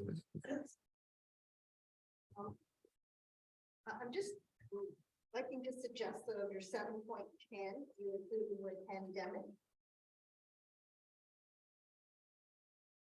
It's not. oh, thank you. No, good. That's a good pandemic. Second. You're right. Under is there somewhere in these points that we could include reference to our bay, a great community? I realize that building does not belong to the municipality, but I think it's all our bay is part of building community. And my third point is someone going to wordsmith in here my suggestion of core value of diversity. I think we should put in here, and communication, to my knowledge, it has not been included in this document. All right, let's okay, so the I mean, we can put wording around the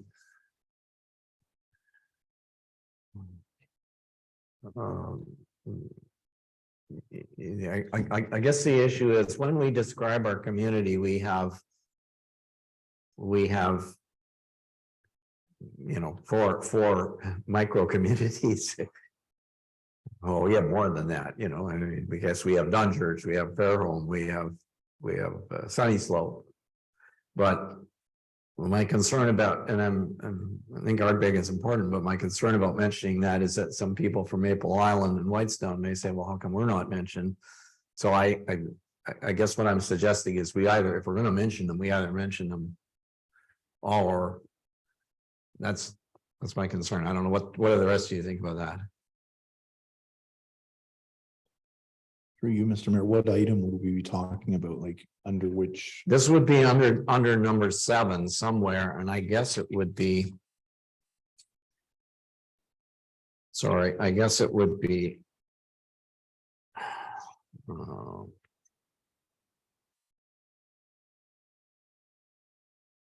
Why can't I find? Oh, I gotta flip the page over. Mr. Mayor, I would think 7.3.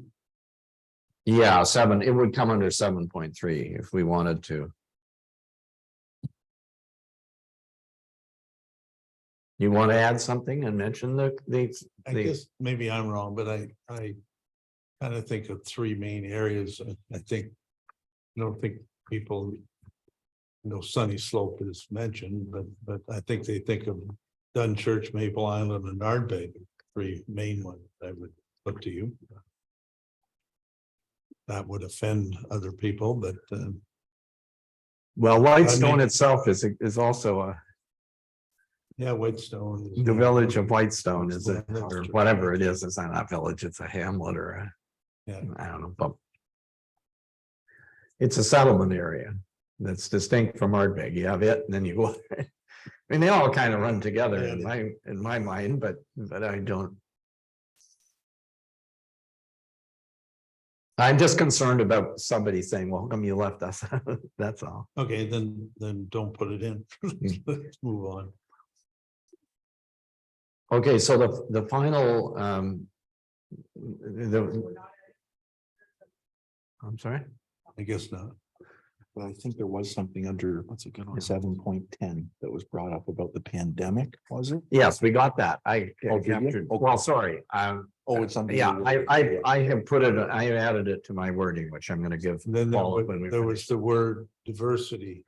Yeah, the word diversity, and that's a valid question. I wondered where we would, I mean, I think basically that's belongs in somewhere in section 7. And I don't know if that might also be 7.3 is the best place to mention it if you want to, unless you want to make a separate point out of it. 7.3. I'm sorry, I'd say put it in 7.3. I'm hearing 7.3 Municipality. from all parts of the community, and I would just, okay, we'll just put. I don't know. Enhance community. What do you want to say? Encourage diversity or Encourage and enhance community involvement and diversity. and diversity? Okay, that's not a bad idea. Thank you. Thanks. Hey, all right. What was that again? I couldn't hear it. Sorry, Councillor Woods suggested that we add to the title of 7.3, encourage and enhance community involvement and diversity from all parts of the. Is That's good. that okay? Yep. That's great. Mr. Mayor, Councillor Bray. in just going back to the communities, recognizing that we do have all of these communities, perhaps maybe in your mayor's message, that would be a good place to acknowledge all of our communities and the importance of them. Maybe something around also about the incredible number of volunteers that we have from all of our communities. Communities. Name. Volunteers. Okay, I've made a note about that. Thank you. That's a good suggestion. I like that. Well, maybe a good place to put it. Okay, so we just have one more thing to do, and then we're gonna have to take a break. What about we do have a number 8, and the number 8, if you go back, was land use planning. And I just wanted to try and see if you agreed to what, I mean, clearly the first thing that's under it is our is the update to the official plan and the zoning bylaw, which go together as a major task. The second thing that I felt should be mentioned there is the planning process itself. And I would make the distinction that there is a big distinction between what is in the official plan and the zoning bylaw. Those are the criteria. Those are the planning criteria. But the process is different. And some of the if we want to get a smoother process, and I hope we all do, then we've been experiencing lately with some of the more complex applications, we need to actually change the process. And this involves how, you know, we have to do something different from simply having the bulk of these issues come to us over the transom from the planning board without us having had any opportunity to look at the information that's necessary to support them, or all of those kinds of things. So I see that as a separate heading. And maybe what we need to do is to take the wording offline, because it could take us a while to do this right now. But the third thing, and I mentioned these as extra things, I think I had the item that I read to you, which had to do with identifying areas that can potentially be used for industrial and commercial use, and the compatible the uses that would be compatible with them. Because we have a kind of a we have a pretty constrained well, it's not like we have an industrial park or will or are likely to have in the near future an industrial park, but we would so obviously we've got to identify things that make sense to do. And the final thing was the land for attainable housing. And as you know, we have a provincial policy statement on this. and I'm not suggesting that's the only reason that that we should put something in the plan about it, but it's the government has challenged us to look at this, the shortage of housing, which is an issue for us. It's an issue for the whole of West Parry Sound. And to see if there's something that we could do about it. And I would like to be able to say, yeah, we're going to take a look at this and figure out if there is something we can do and what it is. And it would probably be encouraging different types of or trying to identify opportunities to create some attainable housing within the municipality. And I'd leave it at that because you know, it's a complicated subject, but anyway, I'd like to include it. I don't know what before we break, can we have some comments on those? If you want to just put the headings, sorry, the head 8.1 that I was suggesting was, of course, I think we're agreed about this one. This is the official official plan and zoning bylaw. Because they go together, right? And 8.2 is review and improve the planning process.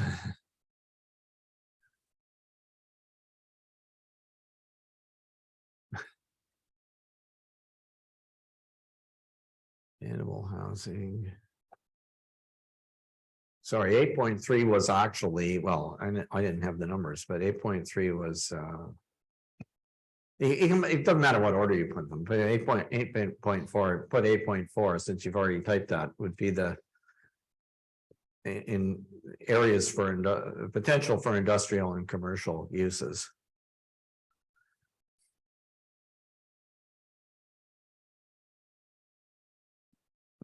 So anyway, is there any support for those or not for those things? Councillor Nash. Yeah, through you, Mr. Mayor.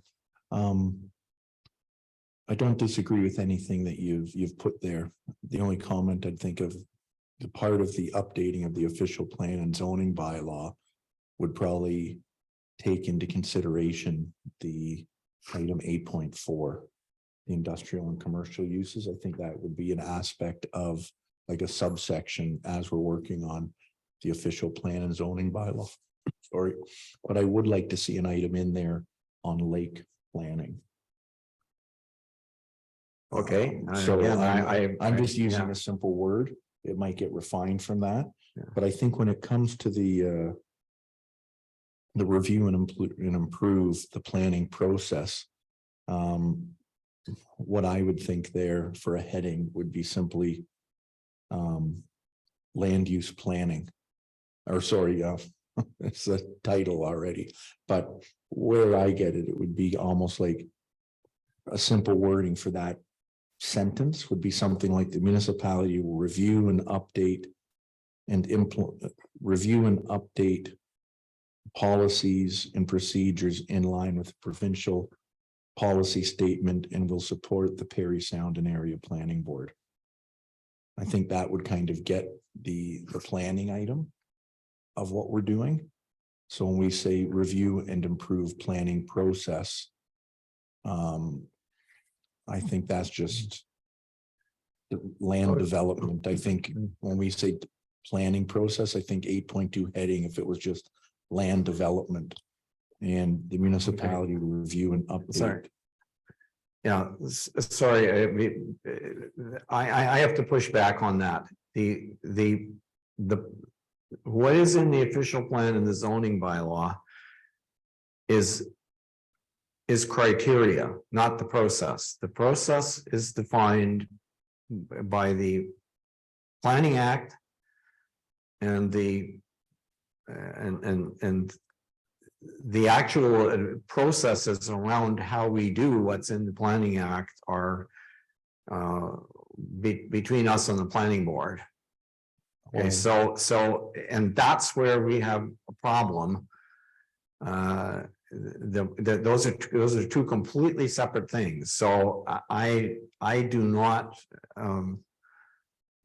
and I don't think, you know, the future of the planning board is up for grabs, and I don't want to suggest that we're going to support the planning board, I think we have to, we've had discussions about this in the previous term of council. We need to look at how we can avoid the situations that we're getting into that make complex planning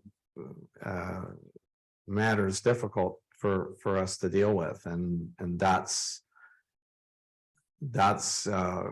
completely separate from what's in the official plan and the zoning bylaw.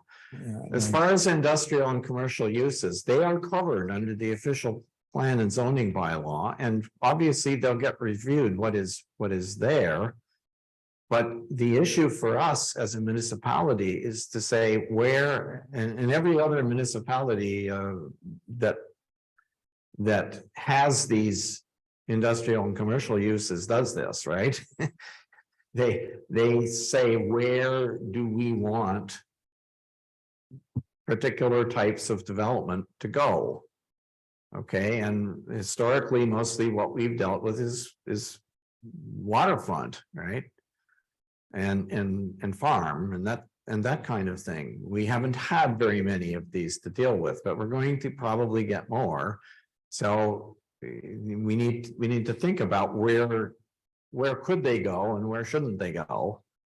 And the same applies to attainable housing. So that's why there's separate headings. And I guess I still think potential for industrial and commercial uses is something, because that's potentially a controversial subject. That one should probably be as a separate item. And Councilor Lamb. Yeah, well, I'm going to push back too. Some of the things you're saying is a personal opinion that I disagree with. I don't think this is the forum to get into the detail of that. For instance, the planning process. I'm sorry. I should have shut that off. I'll get rid of that. The planning process, as far as I'm concerned, there's no secret. The planning board's been told that John Jackson's going to, phase out and retire. So if that's part of the planning process, I guess we can review it. But the whole idea of, well, we've got to do it better and the planning board get out of it, or I'm going to bring a white paper to you, et cetera, which I think the mayor has hinted at. You get a lot of pushback from me because I've talked extensively to other people on it. So if that's the idea that you're pushing, I'm not pushing. So but I do think we have to review the planning process in the sense of John Jackson and all the succession and whatever. So if that's part of it, fine. But I don't want anyone to think that I personally am in favor of getting rid of the planning board and taking it on ourselves. So that's my comment on that. Affordable and attainable housing I'm okay with. Lake planning, I'm okay with. The potential for industrial and commercial uses. This came up at the last council when it came to West Tech, and it blew up in our face like mad, like big time. We were going to have an industrial zone around where West Tech was going to be, and it just took off like a lightning bolt, caused us a lot of problems. It's no different than saying I'm going to put a landfill site in your area, and where do you find it? And everyone gets pushed back. And what I've been told with respect to that by Mr. Jackson, and I think it's been publicly said, is something like a West Tech for a commercial development is a one-off. It's not a, I've been on council for 15 years. There's never been anything like that. And there's not likely to be another one kind of coming. So again, I don't want it to be read that I'm in support of saying, oh, we're going to take this 300-acre area and buy it, and that's our commercial zone or whatever. So some of the things you're mentioning are conclusions, and I don't want people to reach that conclusion by putting wording in that infers that's what we're going to do. That has to be debated by council and decided on by council as a majority. So those, I guess, are my comments. So thank you. Okay, well, if it is as far as the. If it's the will of council, you can, we can, or this meeting, we can take it out. I guess what I'm trying to. The argument I'm trying to advance is the argument of proactivity as opposed to reactivity. And if we honestly believe that we are not going to have much in the way of industrial and commercial uses. Which I think might be, I mean, maybe they're not the same, I agree, but. There's a little bit of a conflict between that and what we said we were going to do under promoting economic development, but if we want to deal with them reactively. Then we have to be prepared for that, because somebody buys a piece of property and they say, now this is what I want to do with this piece of property. What I was trying to say, and if you check with other municipalities that are bigger than ours and that have more industry, you will see that every single one of them has said, we have thought in advance about where these kinds of usages are appropriate and where they're not. And but look, I'm not trying to impose my personal will on you. I'm simply trying to say I think there's some benefit for us thinking about this before we get these applications. But if council does not want to, if you don't want to put it in the official plan, we don't have to, right? I'm not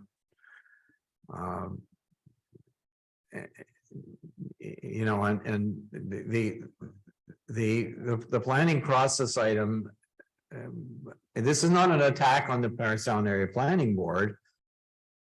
I'm assuming that the Parry Sound Area Planning Board will exist for the time being. The question is, how do we make the process work so that we don't have a problem, so that we don't have problems as a result of the process?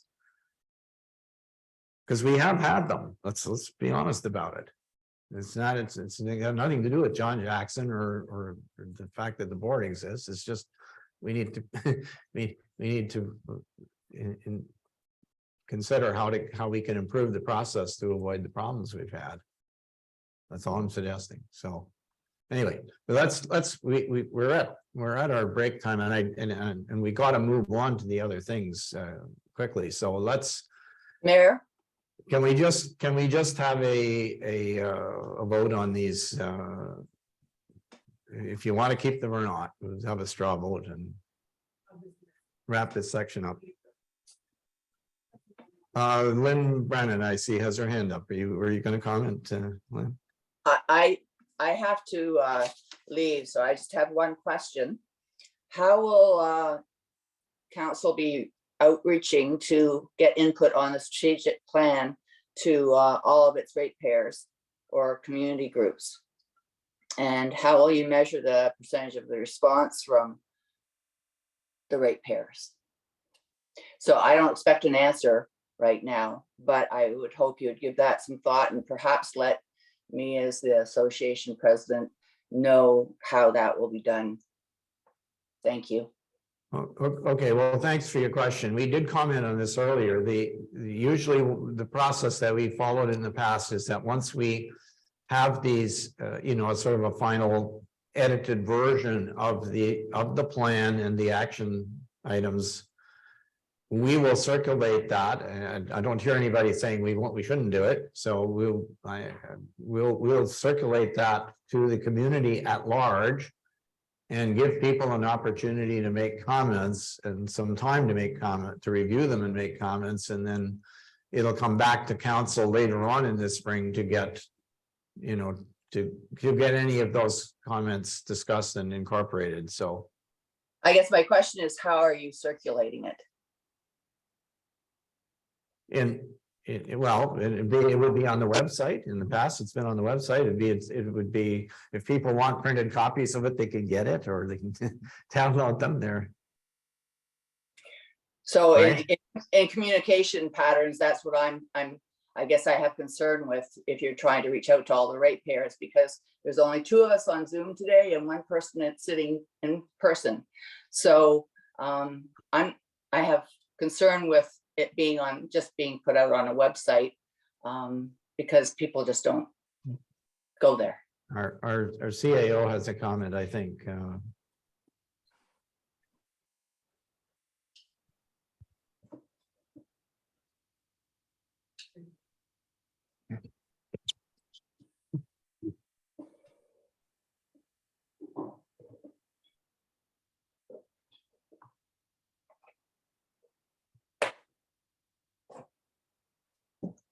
Yes, okay, thank you, Mr. Mayor.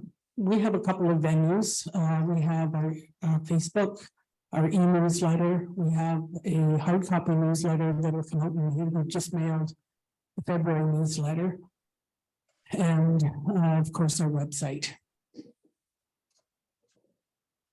And just for clarity, the hard copy May newsletter goes to every resident, every property owner. So this will be in the hard copy newsletter that goes out with the taxes then? Or the hard copy? Just for clarity, so the hard copy newsletter that's going out with your interim tax bill this week or early next week, no, that's the February newsletter. It's already printed and ready to go. So for the May newsletter, I don't think we'd send out the whole document. It's awfully large, but we'll certainly make note of it in the newsletter. We'll get to the website, and there'll be a blurb about if people wish to comment or get a copy of the strategic plan, it will make it available to them. So on the email list, I mean, I get the email newsletter, but what percentage of the ratepayers get the newsletter via email?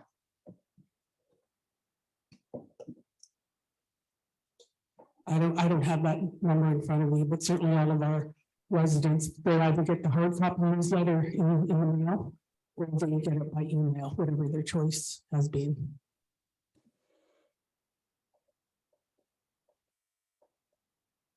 Okay, thank you. Can we just go through this list? 8 point, just on the headings. I just Yeah. want to get a, Yeah, if I can just make a quick comment, Mr. Mayor, and one of them was on the headings. I propose under 8.2 that it's just review the planning process instead of review and improve, because who knows what we're going to come up with once we review it.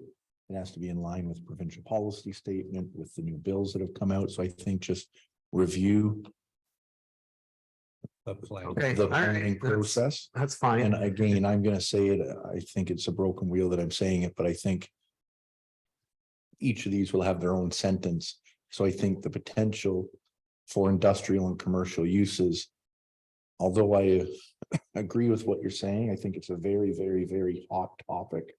If you ever want to say, we're going to allow commercial in this spot. But I do think it's something that maybe needs to be talked about. But I think the bullet can be removed from here, but it can be embedded somewhere in our action plan.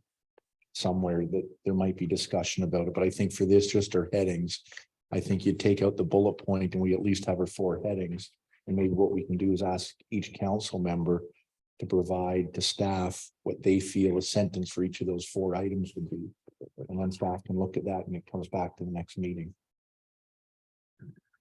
All right, okay, fine. I don't think it belongs where it is right there. So, but I agree with what Councilor Nash. and- are you okay with what is in front of you right now? If that, Yeah. right now, are you okay with what's there? Yes, Can we break for lunch? yes. Thank you very much, everybody, for your perseverance. I appreciate it. All right, thank you.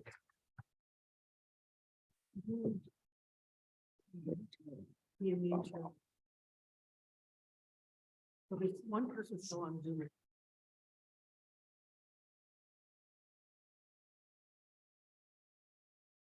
Okay, just for the benefit of Linda Sodlowski, I see, you are still on. We are taking a very short break here for a bit of refreshment, and then we're going to come back in a few minutes.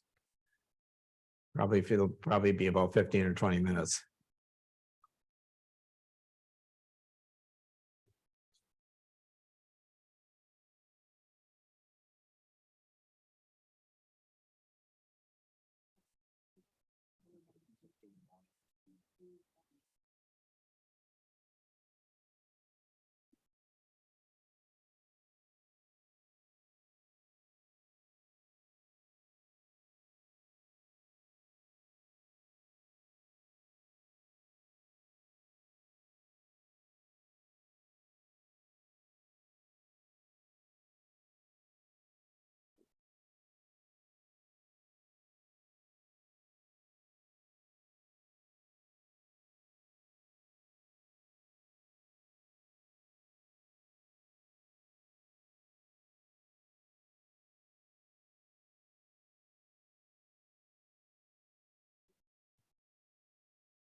Thank you, Michelle and Paula. This is good.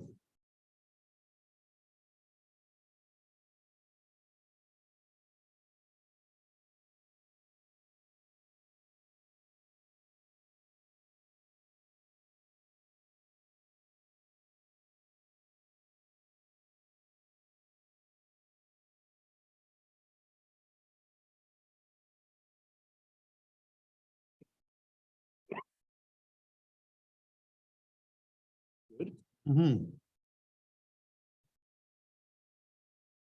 15.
Very good, Michelle.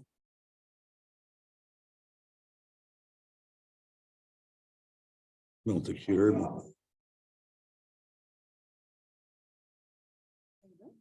Good. How you doing? Yeah, good suggestion. Do you, so the drapes are up? We tell everybody. Apparently, fine. Do you like them? I don't know, he was more concerned that Hans was agitated and going to get back here because things are, you know, they don't know what they're doing. So I'm sure you'll hear from Hans. They don't know what they're doing. Rest of the guys, Stalin didn't know what they were doing. They called and got. Did the drapes come down? I don't know. It's outside and freezing cold. Huh? Not with the cold and stuff.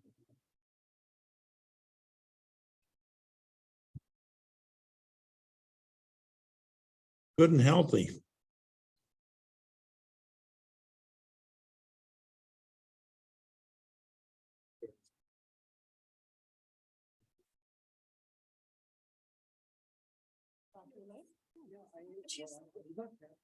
Yeah, I went up.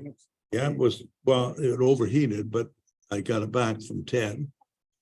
I went up past Ardbeg yesterday and back, so it didn't overheat. Oh, that's So, good. so I'm back, and then tomorrow, there's a group of 6 or 8 of us that are gonna go to Sundridge. Okay. And then kind of tour around there a bit. and come back. I think I'm fine. It was nice being out. It was cold yesterday, Oh, yeah. but no, it was good. Quite enjoyed it. I'm on the road for a few days after going to CAT scan. Oh.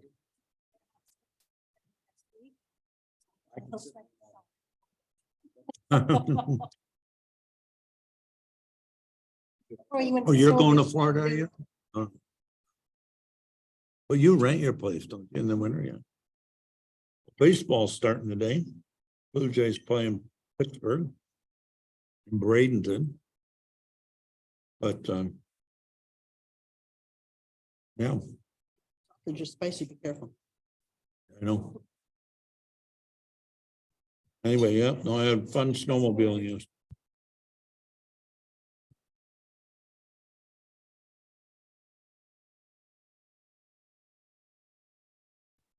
North of Ardbeg on the snowmobile trail. Bunch of ATVs went on them and destroyed the trail, just destroyed them. So they had to spend a full day trucking in snow and literally rebuilding the trail. Otherwise, it was going to close before it really even opened.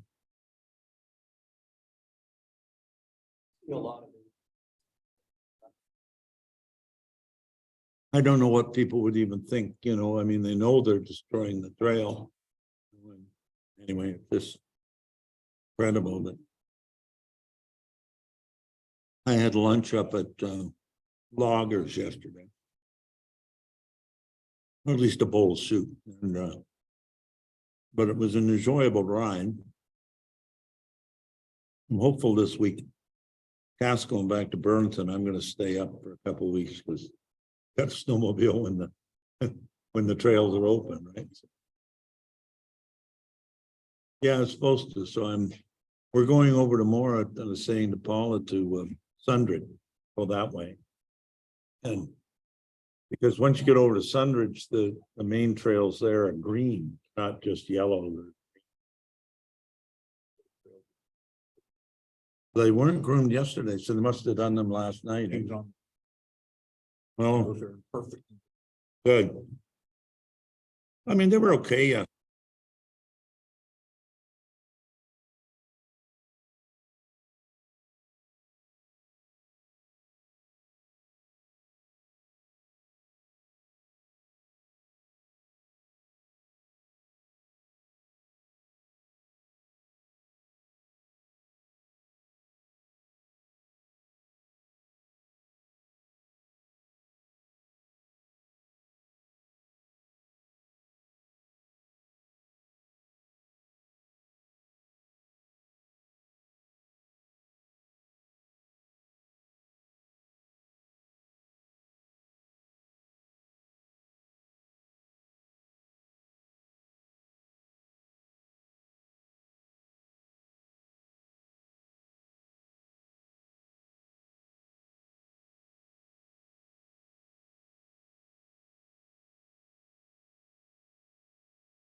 something happened with.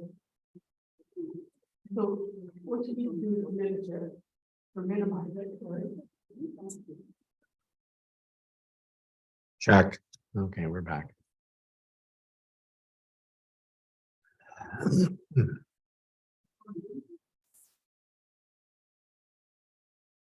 Oh, there you go, okay.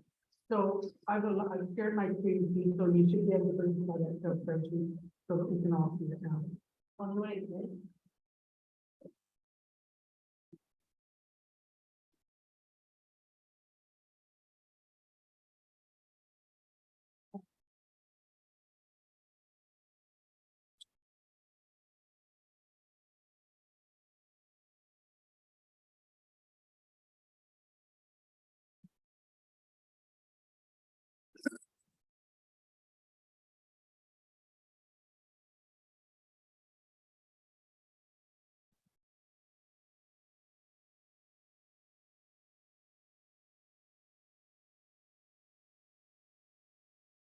So ladies and gentlemen, while Paula is getting the action items back up on the screen,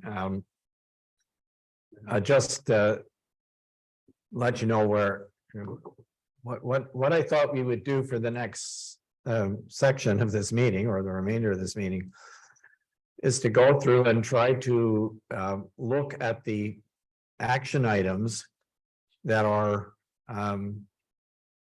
that we have, and see, try to prioritize them, or at least come up with a sense of how urgent they are and when we'd like them to be addressed. And I would just point out to you in this connection that the document that you have that is a spreadsheet with the action items is, of course, the plan as it existed before we updated it in the last meeting and this morning. So there'd be a few additional things that are not there. For example, there's no reference to update the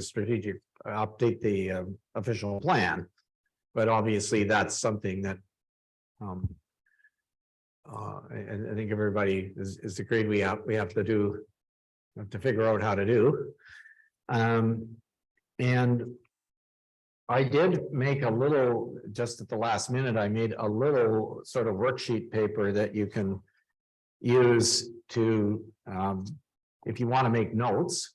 It's not an official document or anything, but it's got some columns that are not in the main spreadsheet. So for example, a priority, because at the end of the day, I think we're going to get a sense of what the priorities are. The element number is the number in the strategic plan. And then there is a responsibility. There's a place to indicate who's going to do it. What additional resources do we require? When do we think it should start and finish? And anything else that you can squeeze onto this small piece of paper I gave you. If you want to use it, fine. If not, you don't have to. So I think the suggestion is that we go through in the main groups that we've got 8 of them now, and just look and see if there's anything that really stands out in each one in terms of things that we have to do quickly. So the first one is communication. And you will see there that there are basically 4 subheadings. One was review and renew the communication policy. Number 2 was improve that's 1.2 is the action item to improve two-way communication with ratepayers. The third one was review and update the communication strategy. And the fourth one was enhance or continue to enhance internal communication. So let me throw that out to you. Are any of those things that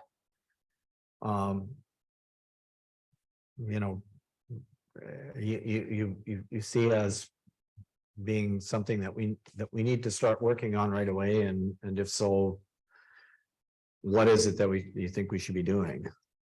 Mr. Mayor, through you, if I might, I just had a generic question, really. I know we're not gonna have time to get through all of this today. I know we spoke about it not long ago there, but if we jump through and quickly go through one and just pick up a couple points and quickly go through two, would it not make maybe some sense if we know we're gonna run out of time, just to focus on item one, like 1.1, 1.2, but I mean one heading, and just see how far we get through it, instead of jumping from 1 to 2 and then coming back to 1 in a couple weeks? I think every item might be an important item to me, might not be to Councillor Woods or vice versa. So I think we might get hung up on what people think are important or not important. I just think if we just simply start working on one of the sections and see how far we go, it might, I don't think anything we do today is going to get implemented. And I don't think even if we think something is of high importance, if it was, I'd end up saying, well, let's look at section number 8 and would be hung up on it for the rest of the afternoon, right? So I don't know what others think if we just simply went through all of the items in one and everybody just went through it line by line, and however far we get today.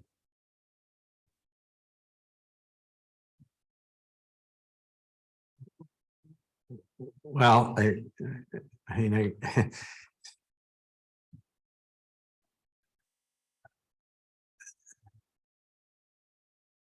we can do that if you want. What of course we will have to do is we will have to schedule another meeting like this in order to. But I guess it really boils down to me. Maybe section 1 is a, is a good example. I'm not suggesting that these things don't matter, or I would have argued for removing them. But are any of these burning issues to anybody? In number 1, like, are they things where you say, look, we have to create some sort of implementation plan and mechanism to get a particular thing done, right? Without going into detail, I would say communications is a huge issue, or not issue, but a huge item. And I think, I'm not sure if Lynn Brennan's still on the phone. She asked a very good question. And, just when it comes to this, how are we going to send it out? So, I think that goes for, if it's a strategic plan, if it's a planning item, we need, how do we communicate best to our public? And I'd say there's a whole bunch of items in here that are very important. Not just one of them. I think a whole bunch of them might spur a lot more comment as we go through them all. Well, is that the wish of the council? I mean, I do you want to go through them by item and have some discussion on them and get as many done as you can? Is that what you want to do? Yeah, I mean, the way I approached it is, all the things in here, I didn't so much as amend, each statement and say, well, that's no good, or I'm going to move on going to this year. I approached it because I agree with Councillor Nash that communication is paramount, right, in what we do. And I think, by the way, we've made great strides over the last 3 or 4 years in this area. Even the flashback Fridays and all those things that I get on the internet are fabulous. So I think we do a lot better than many small communities. I'm no communication expert, but I do have my feelings on all this, and I'd like to be able to say them. I don't know how you adjust what's up on the screen, but the thoughts that go through my mind are, we have to come up with a way to communicate, for instance, with people who are not on social media. Like, we've got 400 emails, right? I'd love that to be 1,000 or 1,500, because we got basically 2,000 households, if you will. And that's wonderful for those people. But to think that, they go on the internet every day and push Whitestone to see what's going on is wrong. They get something, that's good. But what about all the people that don't either have internet or don't follow internet, and how do you communicate better with them? And that's why I think things like the newsletter is very, very important. And, but anyway, and as I say, I think we need to get many more, email exchanges. I think what we did the first, it's in our agendas or our action plans was the report card. And what we did 15, 14 years ago was we asked after 1 year, you know, we sort of stated, here's what we've done for the year. Are we on track? What do you think of council's performance? And what's important to you? And we gave them a bunch of items, you know, is infrastructure, is recreation, is whatever, and they could sort of prioritize. And that, you know, again, that communication, even if, and I think we only had 30 or 40 responses to that, but just the virtue of asking them is important. Like they feel like they've been asked, right? Even if they don't respond. We talked about things like the agricultural interests in our community and meeting. I think we were all asked during the campaign what we would do, you know, in terms of this. And I think we said we'd have like a town hall where we would invite the farming interests and the rural interests to come and talk to us about whatever they want to talk about. And I think that's still an important initiative. The other thing, and again, these are just general things, and I'm sorry for taking up our time, but what hits me, particularly when I go to a place like Ardbeg and you go to the music jam, for instance, on Thursday night, or you go up to the dinners or whatever, is there's a real dichotomy in our community between rural and urban, right? You've got the cottagers and they're all voters, they're all ratepayers, but they come up, and I don't think they understand sometimes what goes on in Ardbeg, you know, with the music jam. And I think sometimes the rural people don't understand the cottage, you know, and I'd like us to come up with some program. For instance, that music jam, it'd be nice if it was moved down here, you know, when people are here, that kind of thing, right? And I think we need to, you know, kind of melt those two groups sort of together. I think we have to do a better job on Twitter and Instagram than we're doing. I get lots of stuff on Facebook if you're on that, but I don't see it so much on. I'm not a big Instagram, but I know the kids are and the grandkids and you know. So I think we need to put more emphasis sort of on that sort of thing. At one point, yeah. Councilor Lamb, I'm sorry, I don't want to interrupt you, but I don't know.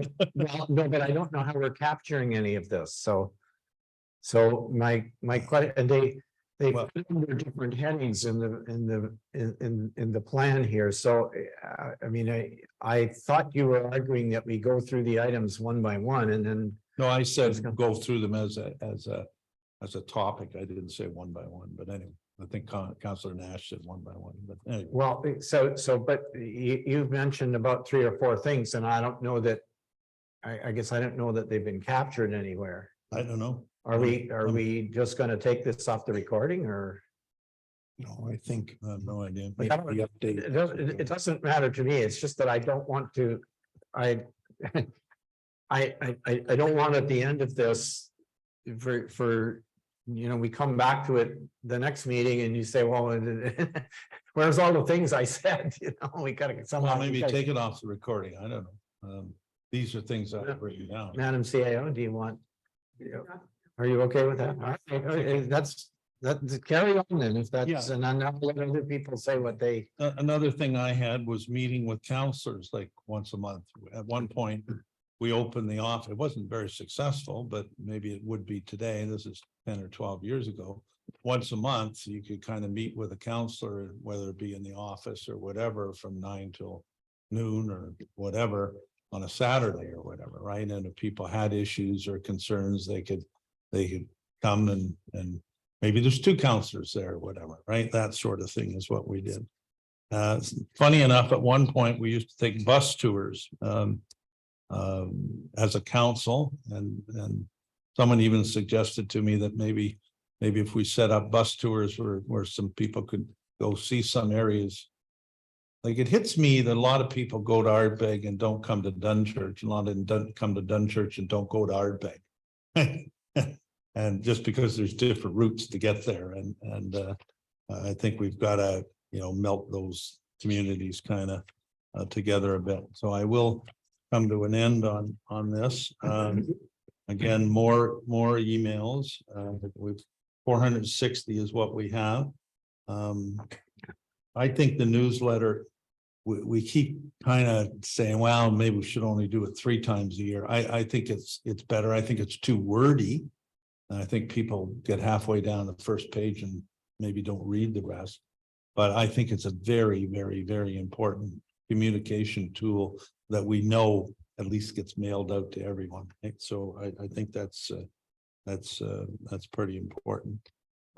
Anyway, those are just some general comments on my communication, and I don't have a problem with many of the other initiatives that are in here.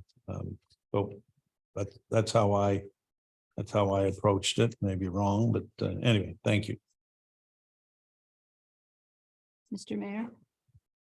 The only area that I had in this communication, I think there's a lot of good things, and I agree with a lot of what Councillor Lamb has said.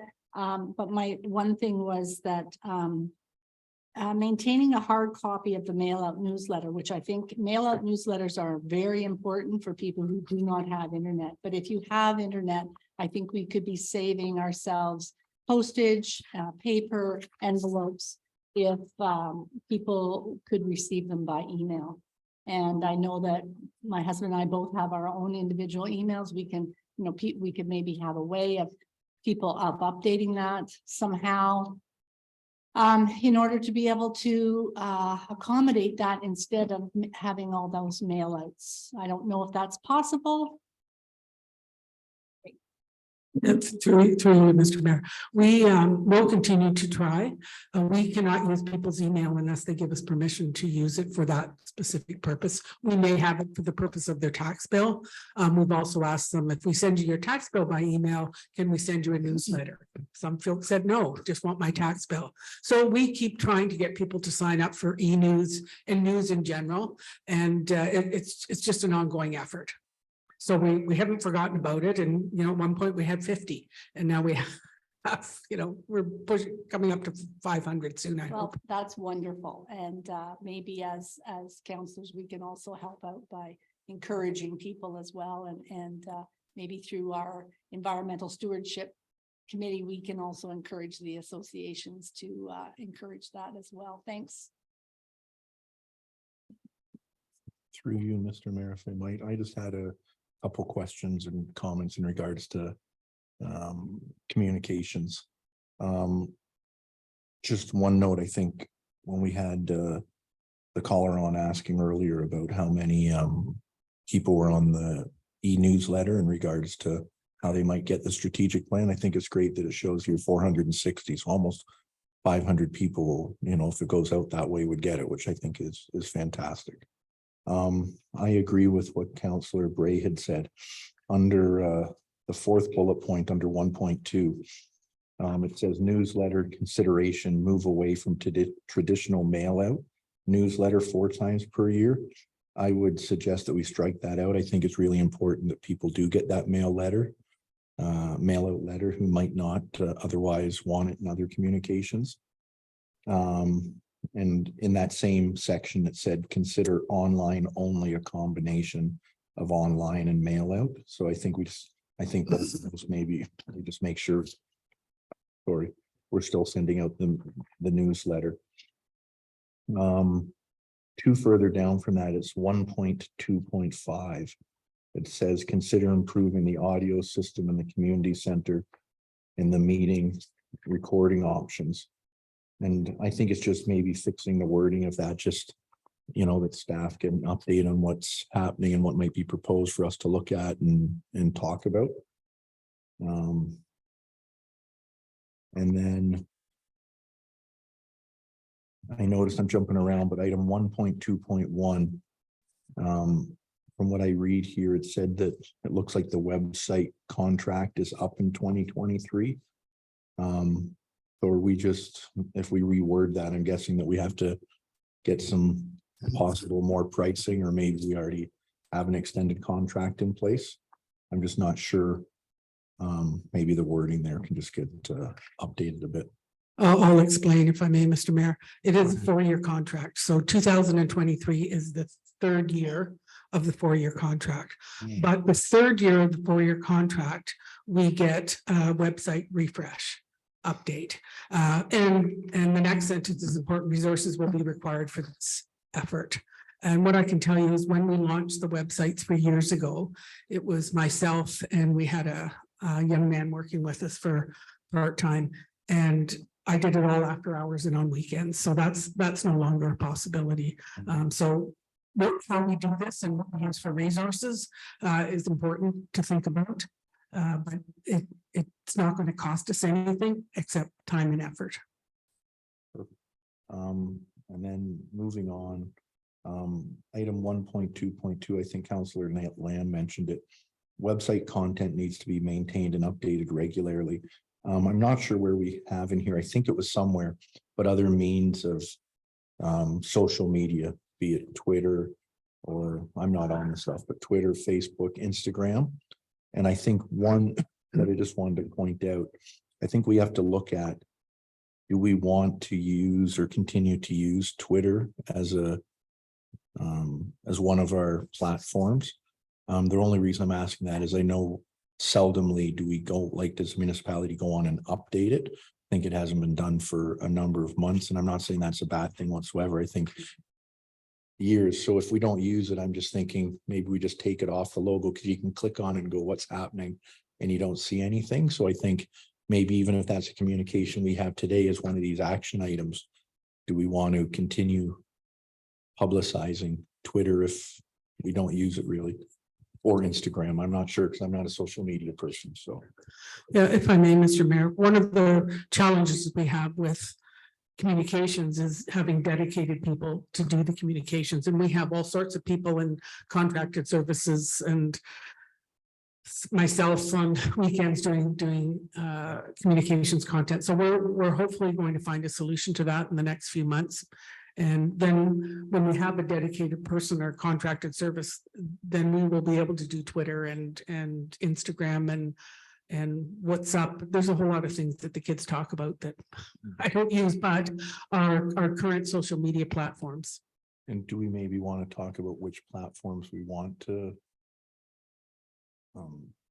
use? If I may, Mr. Mayor, my suggestion is let's wait a few months till we actually figure out who's going to do this work for us and have the expert tell us what are the platforms to use. Perfect. And I 1.2.4, it said revisit the town hall meeting concept. It may need to be or it has been ineffective in the past. So I guess that's something that we're just going to look at as to, is it a town hall with an audio portion to it, like a Zoom? Is that what we're thinking? Possibly. Through you, Mr. Mayor, I think at the time that was written, and that came from the original strat plan. Zoom wasn't even conceived as a possibility for meetings, and of course now it's accepted practice. So I think you're right. If maybe the reason people didn't attend these meetings is they couldn't get here, but now we see people coming to meetings, all sorts of meetings through Zoom. So you're right. Once those comments and priority timelines are updated, we'll certainly include hybrid meetings. Or maybe it can come out if there isn't the same problem anymore, even that item. And then I just had a couple more under item 1. The 1.2.6, as I'm not on social media, it's on the second page. And I know you can go down rabbit holes on social media because I've seen it time and time again. When it says consider ways that residents can interact with council through an online forum, to me, I think it's more if the councilor wants to go on their own Facebook site and do something great. I don't know if we should be promoting that the municipality wants council or set up a forum that people can go on, because I think if somebody's on it, great. If somebody's not on it and doesn't reply. So I personally feel that that item should just come right off. And then the one I've heard the most about from residents And I'm not sure where it would go, if it's under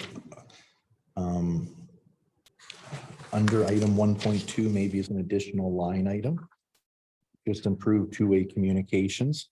I think if we just, and I think it'd be part of our procurement, or sorry, our one of our policies, procedural bylaw. That maybe we just make a line item there that will do something with the agenda package. And where I'm coming from with that, I think it's on when it goes out, when residents get it, but also the contents of what's in the package, making sure that as much information that is available and all information that's available is put in the packages. So I think if we can maybe come up with an additional line item there, because I think if we can improve the information sometimes that's available in the package, it would help residents. But also just outlining again on the process of getting the agendas, out and everything. So I just ask if maybe there'd be a line item inserted for that. That's everything I had for section 1.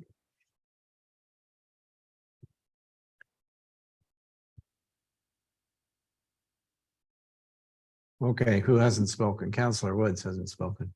I think everybody's pretty much captured everything under communication so far. Councillor Lamb. Yeah, just one quick one. It hits me that town halls can be more important than we've made them. And, I know, again, during the election, Councillor Woods and I had I guess you'd call it town hall here. And all of a sudden there were like 100 people in them, right? But I thought, why don't we do that during the term of council, as opposed to waiting 3.5 years till everyone wants to bring their complaints and their whatever to a meeting. So I think there's a greater role for town halls. Even if we're going to have a meeting and we're going to listen to all the road groups and all the people or individuals, just to let them pepper questions at us, on a Saturday morning or something, and email it to the 460 people or whoever, saying, here's what we're going to do. And, I don't know, just a better use of town halls, I guess, is my comment, or input back to us from. Actually, it seems to me we do awful lot of work one way, right? We don't get a lot kind of back. But anyway, thank you. Okay, so, I'm just noting a few things that people have said. One of the ones I noted was a question of town halls. I guess the question is, and I think we suggested that previously that we would do these. I think if we're going to do them, they have to be. I'm not in favor of individual councillors having their own town halls for various things. I don't think that helps the process, but if we would need some sort of a mechanism to figure out what we want to talk about so we can publicize them, and we certainly have facilities to have them. I mean, it's just what's the mechanism to make it happen? Do you want to? My recollection of the last time this came up in 2018 was that, or 2019 was that there had been some experience with them prior to my time on council, but that people thought, well, nobody was really. You would know better, Councillor Lamb, but nobody was coming out to them. So They weren't very successful, to be honest. But again, that was time before Zoom. Yeah. So I think Zoom has changed a lot. So So- Ray has something, I think. So I guess now town halls are, Mr. Mayor, what number are they? 1.2.4. So Mr. as Mayor. Councillor Bray. Yeah, maybe too, if we can think about the kinds of things that people might want to talk about and it might interest people, then maybe we can tailor some town halls to start with to specific things so that and making it more so we talked about the agriculture. That's a great one. We should be doing that. We should be engaging with our farm communities and agricultural communities. We should be engaging with our businesses and people, home businesses and people who have, storefront businesses and contractors. Yeah, that's right. Councillor Wood said contractors for sure. So maybe that way we can find out those town halls could be tailored so that specific interests will be looked at, and then you can add other things as well, like other things of interest to the general community. Okay, thank you. I think that's clearly one where we would have to have some sort of a work plan that where we or I guess it's really just a process, something where we can say, let's identify topics that we want to have these meetings about. Yep. I'm not opposed to doing it. Don't get me wrong. I just like to figure out how we could do it successfully so that people, who are interested in a particular topic would know and come out and I think participate. sometimes what we do is we put things on the agenda that take up a really long time to discuss. What we'll do in the next month or two, we'll get a bylaw on a Thursday saying, here's the new bylaw on short-term rentals, right? And then we'll spend half a meeting batting around short-term rentals, and maybe that's a subject, for instance, that we could seek input on. Maybe we should have a town hall on short-term rentals and the trailer bylaw, whatever, so that we're at least listening to people before we go and write the bylaw and say, here it is. I don't know, it just. Okay, yeah. The other thing that hits me is, and again, I know staff can't do everything, but what do other communities do to communicate with their ratepayers? What are their successes? What, maybe we're doing most or all of the things they're doing. Maybe we're missing something that Magnetawan, Nobel or McDougall or whoever are doing that we could do, or we could emulate or repeat or whatever. So I don't know. But this is a tremendously important area in my, I think, on most of council's mind. Okay, so I think we captured the discussion around that. I mean, there's a couple of other one of the things that came up was the paper newsletter. And what we have written already says that the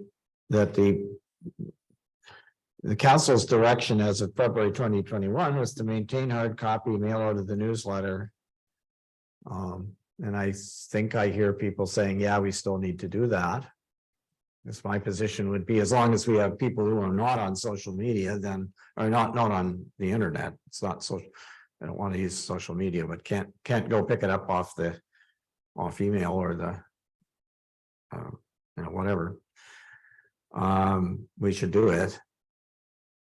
But I guess, and my frustration in working with it in the time that I have is that I have worked with it is that virtually all of it is taken up by messages on various things like, remember to do this about landfill and remember to do fire permits. And so it's pretty repetitive. And what isn't there isn't enough space to talk about an issue per se. There really isn't. And it's even the same with the message that I write on behalf of council is usually just kind of, it's almost like boilerplate because there's not very much space. And I had suggested that we try to make it into that we use the larger format, the 8.5 by 14, because we could do it for more or less the same cost, and that we maybe even look at having more pages and having more content. But of course, we'd have to get the content from somewhere, and content is always an issue because we don't have very many. We have very, very few people that create content. And this applies to social media, the same thing. Like, if you don't, you made this comment earlier. What's the point of having Twitter if you don't have somebody who is issuing tweets every day? That's why I don't use it. I don't have time. I mean, for myself personally, never mind the municipality. I don't have time to do it. I know Donald Trump and other people do, but I don't. So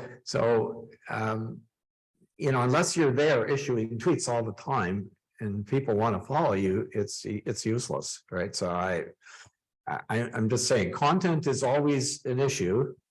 You need somebody whose job it is to capture and or create content. Yeah. But I don't know. I mean, I know there are people who like to read what we put out anyway. And by the way, the people who, that's the only mechanism in community, they do read it. They read what you put there. But we're not, I don't see it as an effective mechanism for dealing with something that is that I'd call an issue, something that has some substance to it in terms of, we're thinking of doing this. What do you think of that as a town hall is probably a much better mechanism for that. So anyway, those are just comments. Can we agree though that we're gonna keep the newsletter at the way we have it? Is that we're not I suggesting? don't think we should be cutting back on it. Yeah.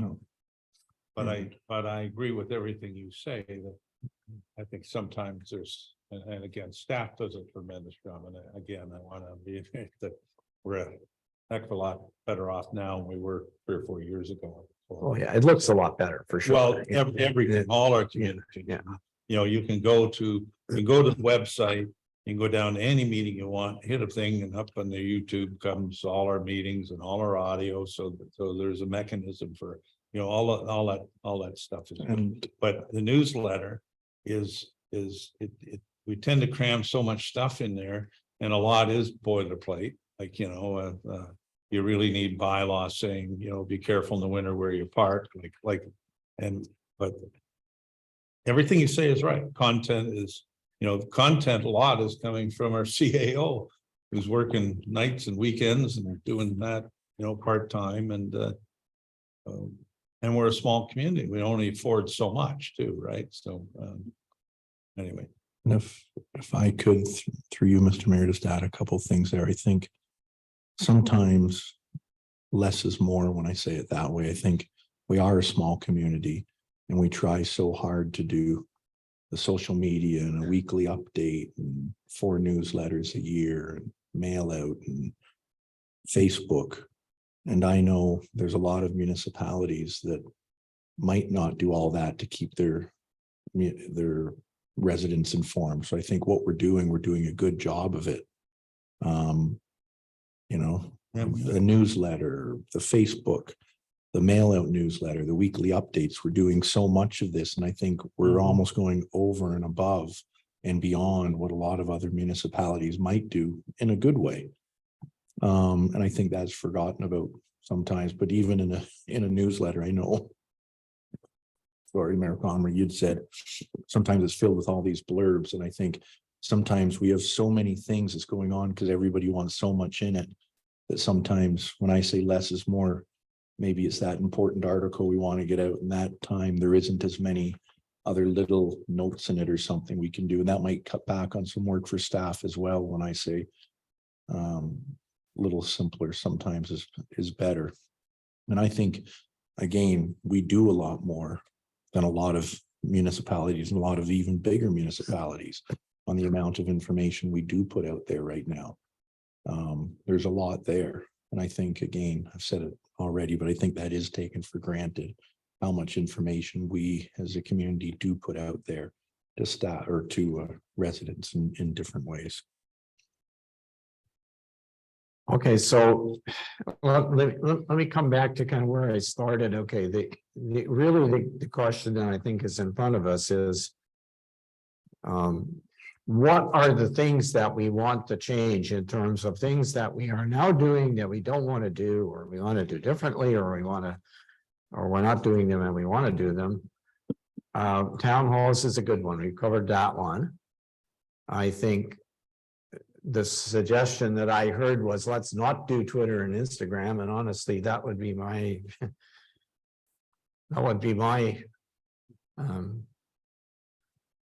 conclusion. But our CAO has said, or are we having a consultant come back to? Like here's a sorry to digress for a sec, but item 1.1, which we haven't talked about, basically says we have a communications policy. It was approved in May 2016. It says it's outdated. Do we want to revise the communication policy? And if so, who's going to do it? When is it? Should it be done? Should it be done in 2023, 24, 25? When do you want to do it? And how? Because we don't have the internal resources to do that. I mean, our CAO is not, doesn't have time. Are we going to get who else is going to do it? Are we going to get a consultant? If I could speak to that briefly, Mr. Mayor. So I'm hoping, I've got a few ideas that I'm working on that will improve the abilities that some of us don't have in terms of professional communications person. And that will come forward to council in the next few months. I'm just working on a couple of things. And part of the work that person would do would include a review of our communications policy. It's very outdated. We don't follow it. There's pieces we do follow. There's pieces we don't. I think the communication policy says that there'll be a staff meeting every Wednesday. and you know, it's not practical. That's not how we manage in the office. We shout down the hallway and say, has everybody got 10 minutes? And we do a staff meeting. And it works for us because we're a small organization. That's just one of the funny things that's in the policy. I think the policy is less important about than what the mayor said. It's about getting good content that's meaningful and that's not necessarily repetitive. And that's where you need someone who has a communication background to do that for you, to go out and find the stories that are important. You may recall for a while there, we were highlighting different people in our community. Paula was one of them, our planning assistant, and we had Janice's husband. And that kind of fell by the wayside because it's very time consuming. You have to write the bio. So there's all sorts of good things we can do, good news stories we can do in communication that aren't just hard news, but there's stories that people like to see, like Flashback Friday. So I think that communication piece is going to be sorted out, I'd say in the next 2 to 3 months. And then behind that, someone will help us. There'll be someone there to help us rewrite our communications policy. So hopefully that explains where we're looking at going in terms of communication.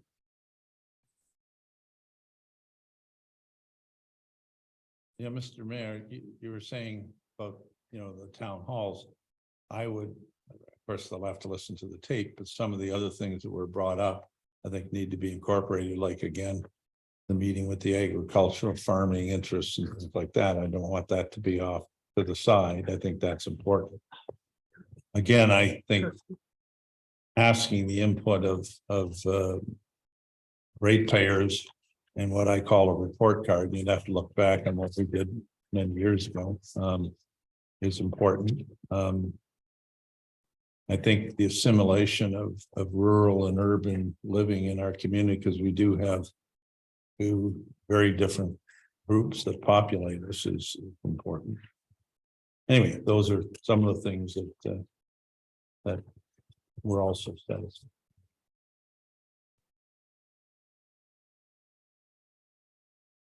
I think we can do one more. Well, I think we can. I was just, the clerk was just reminding me about curfew, but I don't have a curfew paper, so well, it doesn't matter. We'll just, we'll write it on the back of this one. If you want to extend curfew, can I get a mover and seconder, please?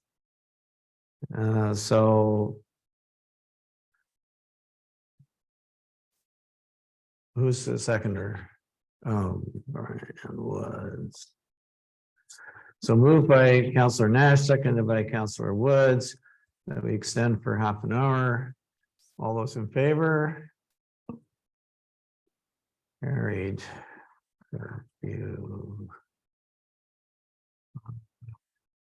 2 p.m. Okay, well, I think my notes have captured pretty much, maybe not everything that's here, but I think we got some good suggestions. We could come back and see, how you would prioritize these things. So let's if we can go on to then number 2 or section 2. Section 2 was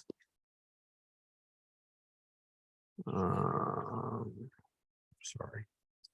Fiscal responsibility. Yeah, it is fiscal responsibility. What I was looking for was looking for the usual. You got enough paper in front of you, you bury something, right? Fiscal responsibility and accountability. And again, if you look through the spreadsheets that are there, you'll see there's 5 items, 2.1 to 2.5. Maintain an open and transparent budgeting process, which I don't know. Let me just ask, is there anything that anybody thinks we should, A, stop doing, B, do differently, C, do that we're not doing in regard to maintaining an open and transparent budgeting process? Through you, Mr. Mayor, if I might. Go ahead. I just would suggest, and I know we added it under 2.1 procurement policies. So I would like to see, right now it's 2.1.3. I'd like to see a 2.1.4 added. Just review and update the procurement policies. I'm not sure what timeline that would be, but just I know staff are busy, but just that we put that on there as something to keep in mind. And it's something I know I've brought up a couple of times. So I guess it would be 2.1.5. And I'd really like it. I don't want to dwell on it here today, but just under the budget processes and transparency, I do think it would be prudent and appropriate for council to get a summary enclosed of the items that can't be discussed in open. I would like to see that as an action item. Just that we're provided a simple little summary in closed meetings when they're available, just so we know what expenses are going to. Those are the only 2 comments I had for that section. Okay, well, all right, so I'm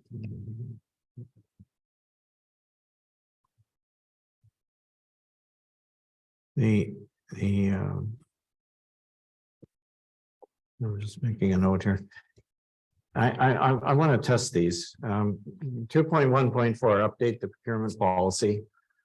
Can I get a show of hands who people who want to include this?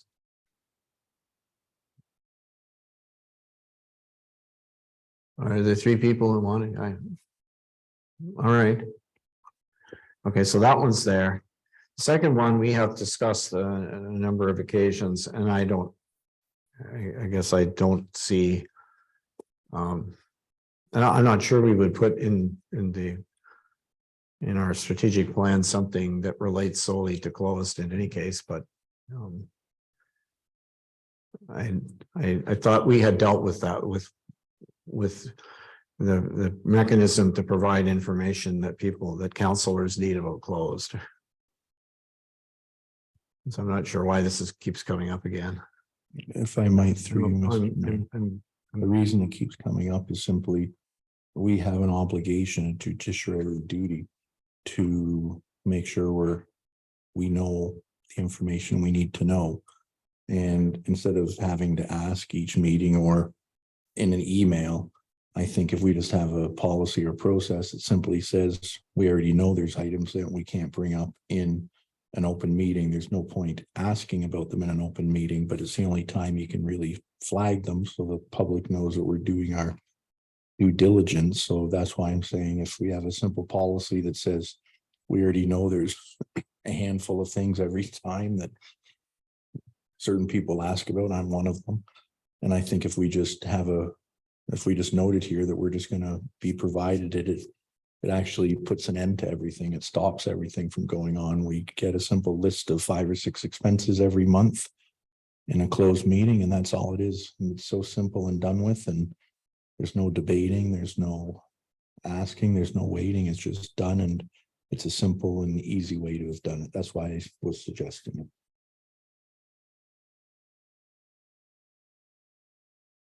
Well,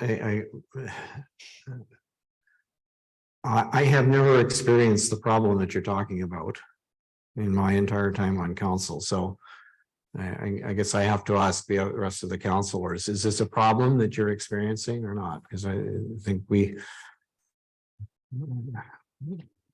you don't know what's going, there's information about things in closed session that you need that you're not getting, or?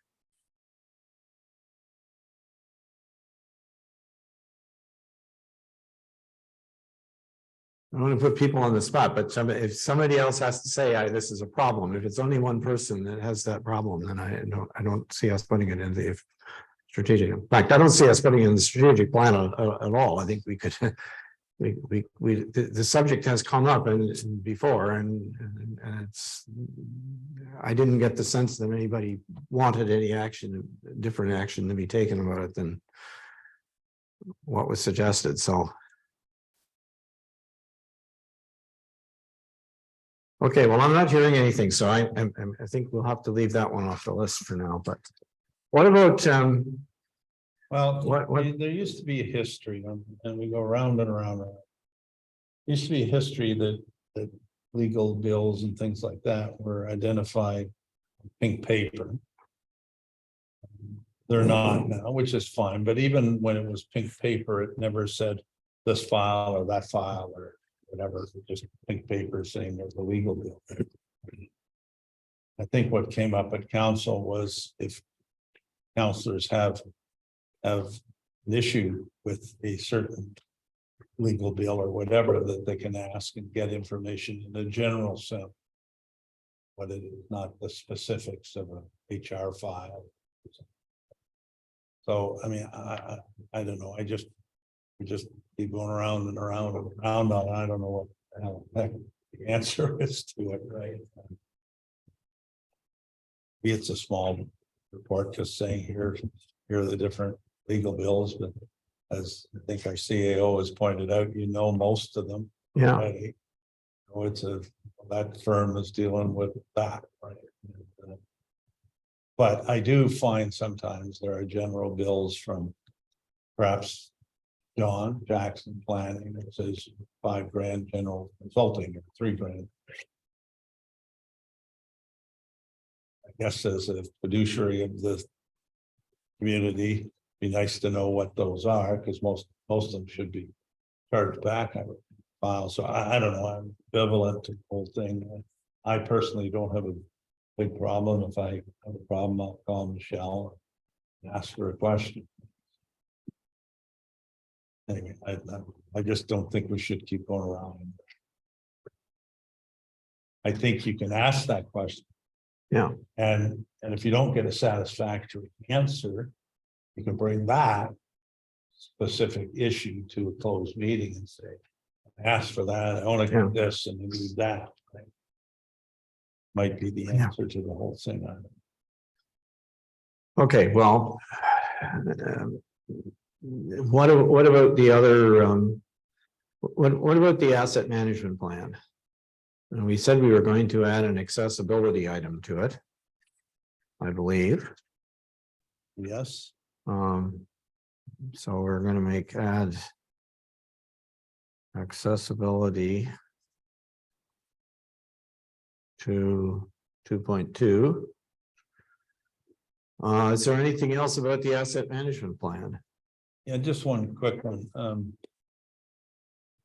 We've done a good job in the past on grants, and we always hear about grants. The way felt, write some of them, both for the library and for the municipality. And then I know last year, for instance, we got a big grant, thanks to Michelle and others, for the nurses station. I don't want us to lose focus on the grant. I want to make sure that, and I'm sure there is within the office, that people are tracking grants. Like everything that's available. It's not just government grants. There can be grants from Canadian Tire and Hydro and a whole bunch of places for a whole bunch of things. And I just want to make sure that we have a system where, you know, someone could punch in grants and that kind of thing, and someone's actually looking at it and saying, that's a great thing for us, right? Because we're not going to do that as counselors unless we hear of some. So that's just a comment. I know- So that's under 2.5, I assume. Yeah, Yes. yes. I just want to make sure we, Yeah. I know Pat was really good at it. I know Tammy before that, when she was the treasurer, was really good at it. So, and I'm sure we are now. Maybe it's just, I just haven't heard many grants in the last few months. Maybe they don't exist. I don't know. So, but it's a pretty important thing to us. Yeah. Point. That's, anyway, thank you. Yeah, I did capture that point. I think that's a, I don't. You were gonna make a comment to Madam CIO, right? Thank you, Mr. Mayor. No, it wasn't that important, but my microphone's on, so I might as well speak. As in for previous treasurers, that the grants component is part of Manisha's job. Of course, he's still learning, and this is a busy time of year, so Dave and I both keep an eye on grants. I think that we could do a little bit better because there's lots of opportunities out there, and you end up going down a rabbit hole, and it can take 2, 3, 4 hours of your day, to be honest with you. And sometimes it's just time related. By the time you do all the investigations and the research, you find that you're not eligible. So it's a really time consuming effort. And again, I just have to remind council that you've got good staff, but we're divided between day-to-day duties that just simply have to get done and then these extra duties. So I don't want you to think we don't think about grants. In fact, I've researched probably 3 last week, none of which we're eligible for because of the size of our municipality or the type of project, but we're out there looking for sure. I know there are people, I'm always stunned, for instance, at the library board meetings, how up Eva is. Like she's really on top of it. You go to a meeting and say, well, what about this? Well, I got that from Trillium and I got that from that. You know, she just does it automatically. So that might be a resource that you know, could, you know, we could use in kind of area too, if you're overloaded or whatever. But anyway, it's important to us, and we've done a great job again in the past of getting some fairly major, you know, the library, the nurse station. Done a good job. I'm not trying to be critical. I just keep our eye on it. That's all I'm saying. Thank you. I think there's another part to this, which is that we could probably report on some of these things. For example, you may not know, but last year there was participation had a grant for introduction of some new sports.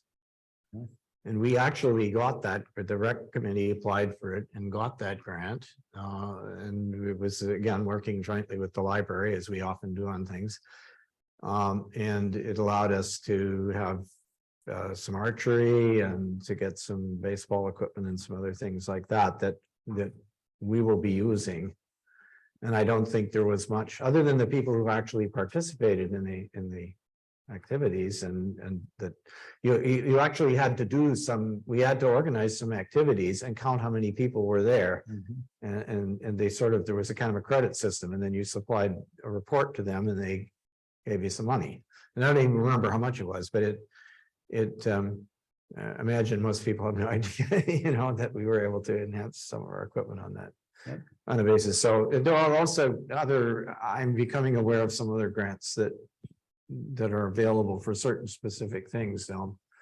One that came up the other night, if you remember, when we were talking about ice cap, I asked the fellow, what about money for certain projects that we might undertake? And there's some things available through Federation of Canadian Municipalities, which we belong to, of course, but we don't interact with them very much, right? That's the federal equivalent of AMO, right? So, but they have money for certain projects, especially in the energy space. And we are eligible for those grants. No, we're not, we haven't been doing anything that would historically, but when we get down to that in our plan, again, I think the potential exists for us to get some of those grants. And if I might add, Mr. Mayor, our ice cap person, the manager of ice cap, he actually indicated to everybody that at our last meeting that they can assist with developing those grants and writing those grants. So that's something that we could take them up on. Okay, so can I ask, is there anything else under item 2, under that collection of items that you would like to raise? Or Just under, if I might, Mr. Mayor, under item 2.2, in the blue, the description, we had, I'm just reading the end of it, including the municipality owned dam on Lake Wawashkesh. And that's just for our core assets and vehicles. I might suggest that maybe we make that as a separate line item even. I think we probably don't draw enough importance to the fact that we own the dam in Lake Wawashkesh and what we might need to do to keep it up and the investment we might to do in the future. So that was one part of it, but also, and I know staff started it and I've in a couple meetings, it's been brought up a few times, but in regards to the be it our parks or our public access points.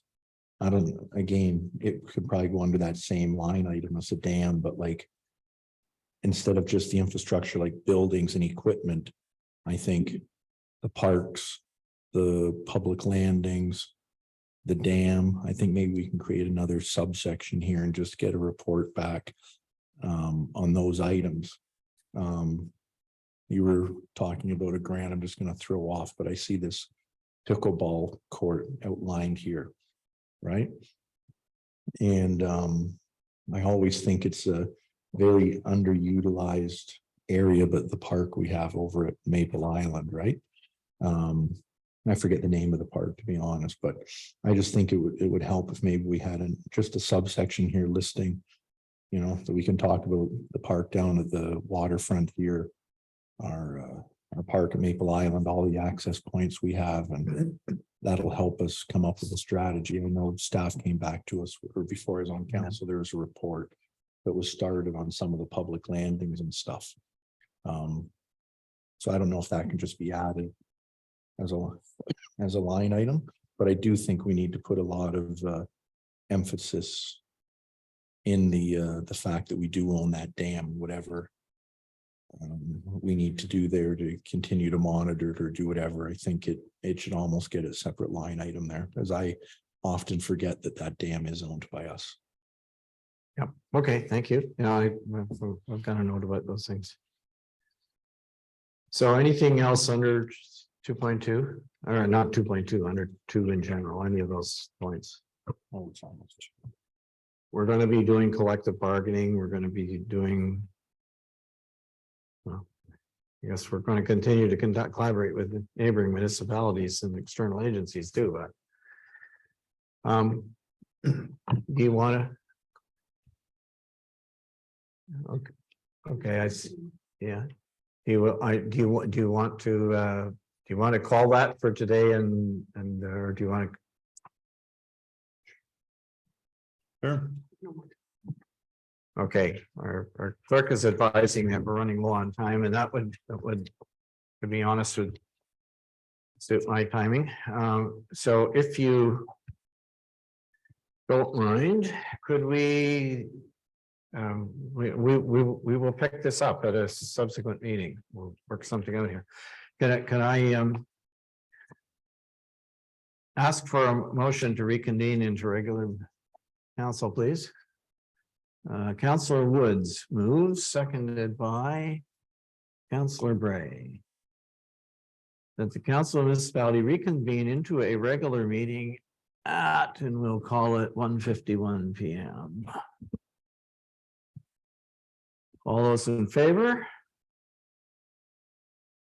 Thank you. We are now in a regular meeting.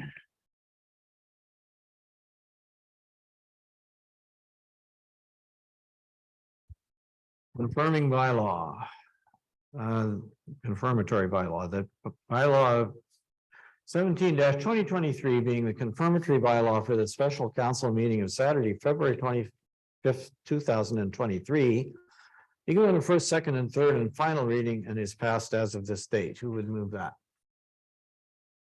Councillor Lamb would move that. Who would second? Councillor Woods would second. All those in favor? All right, thank you. That's carried. And how about adjournment? Okay, I've got Councillor Woods moving, Councillor Bray seconding that this meeting be adjourned at 1:52 PM. All those in favor? Thank you very much, and thanks to those of you who've joined us in person and online. Have a good rest of your day. Good weekend.